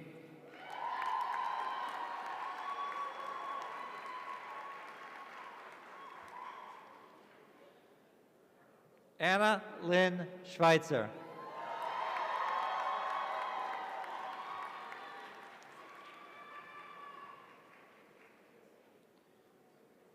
Mona McCary.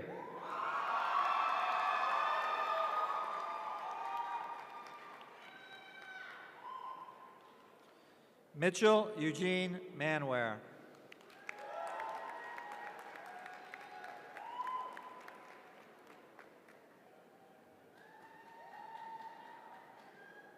Maritza Menchala.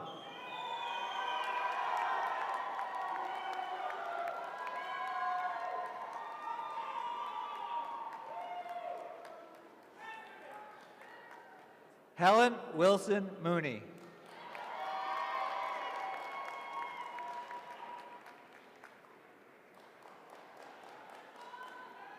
Catherine Moy.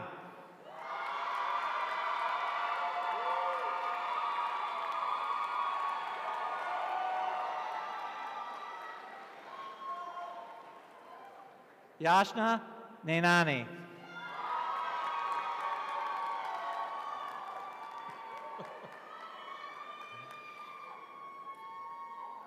Eslo Nam.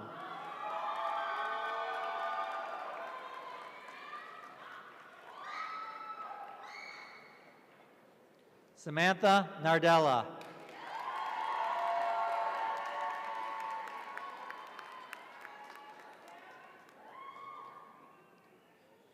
Helen L. Gov.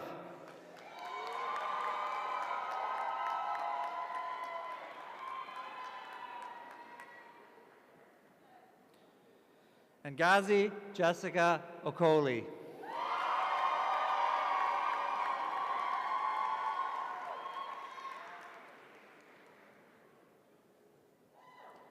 Gabriela Orlea Vargas.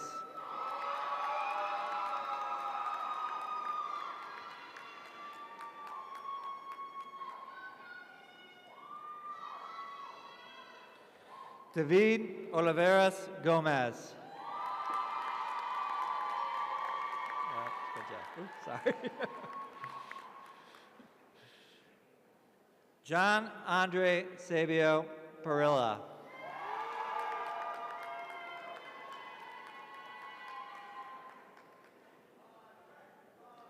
Mary L. Pang.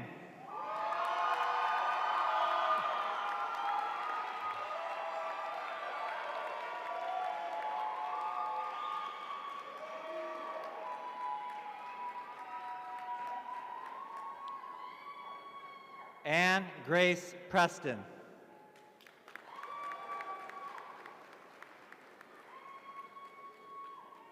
Clara Alexis Prish.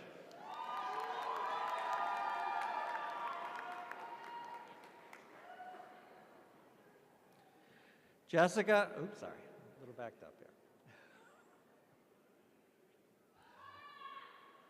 Jessica Celia Teresa Robles.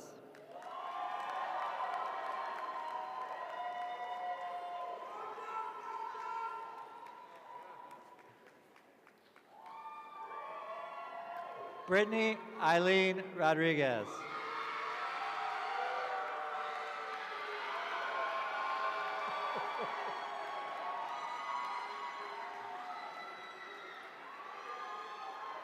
Elizabeth Sack.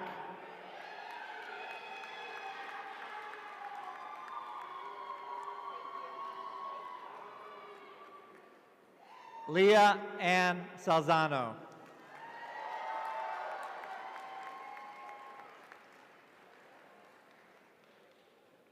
Jacqueline Sandoval.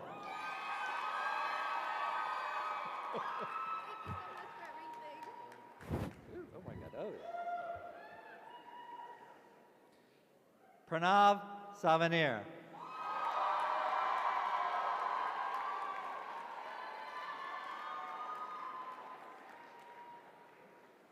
Noel Sereno.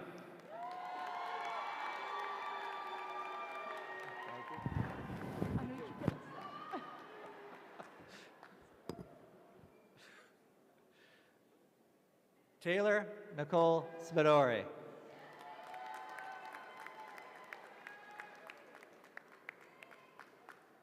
Emma Elizabeth Spurlock.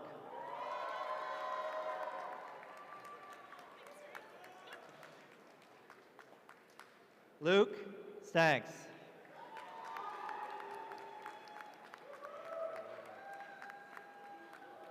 Allison, Sunny Sun.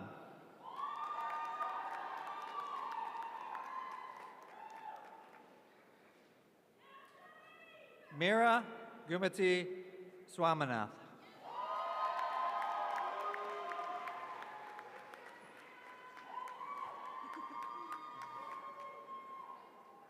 Claire Lee Zapari.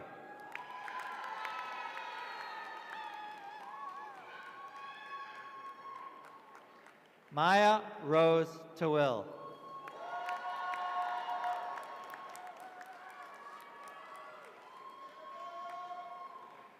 Charles Lai Tran, Jr.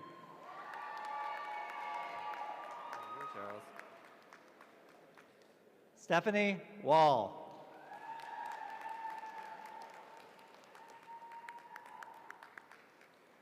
Victor Wong.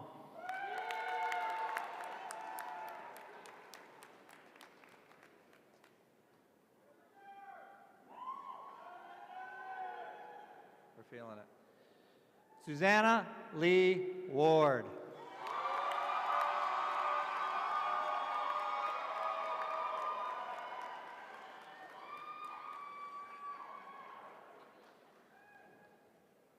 Anna Thierry Winnig.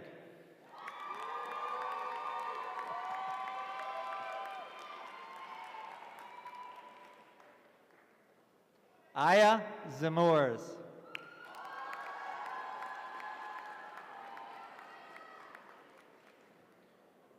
Yushi Zhang.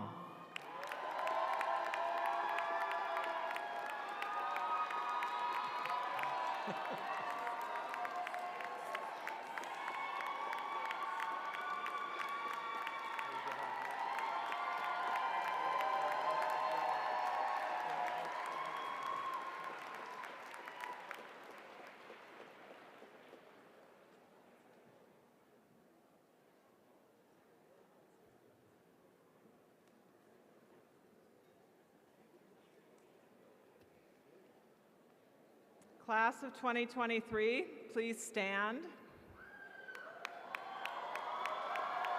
Congratulations to you all.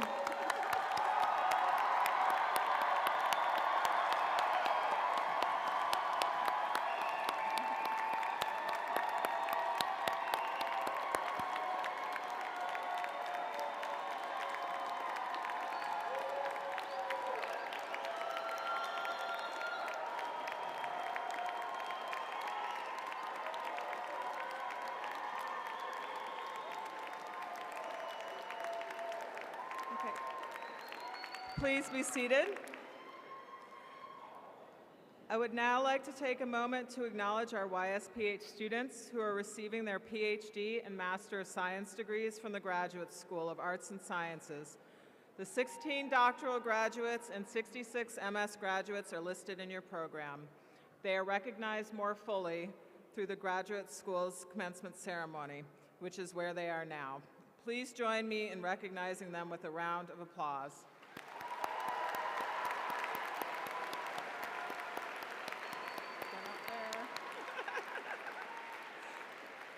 As we approach the end of the ceremony, I address you, the YSPH class of 2023.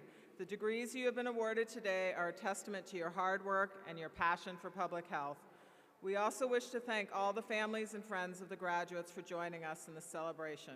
All of you in attendance, families, faculty, staff alike, have encouraged and inspired our students to succeed in this exciting stage of their studies. Yale University also wants to acknowledge that Indigenous people and nations have stewarded through generations the lands and waterways of what is now the state of Connecticut. These include Mohegan, Mashantucket Pequot, Eastern Pequot, Shagatkot, Golden Hill Pagaset, Niantic, and the Quinnipiac and other Algonquin-speaking peoples. We honor and respect the enduring relationship that exists between these peoples and nations and this land.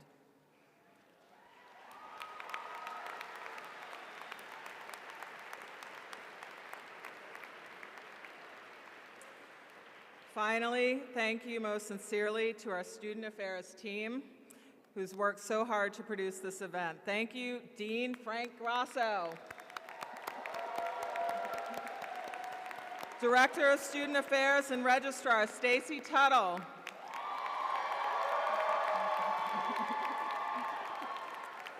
And their entire team, alongside my own colleagues in the Office of the Dean. They have supported you for the past few years, starting during the application process and throughout your graduate experience at Yale. Please join me in thanking them for everything they have done throughout your training at the Yale School of Public Health. Please stay in touch with your teachers and the AYAPH, our Association for Yale Alumni in Public Health, in which you are now subscribed. Let us know about the work you do, your successes, and your willingness to advise current students, to receive future summer interns, and to contribute to the annual Alumni Fund for Scholarships. We will always value your advice and your support, and a personal thank you to students, staff, and faculty for their support. This concludes our YSPH diploma ceremony.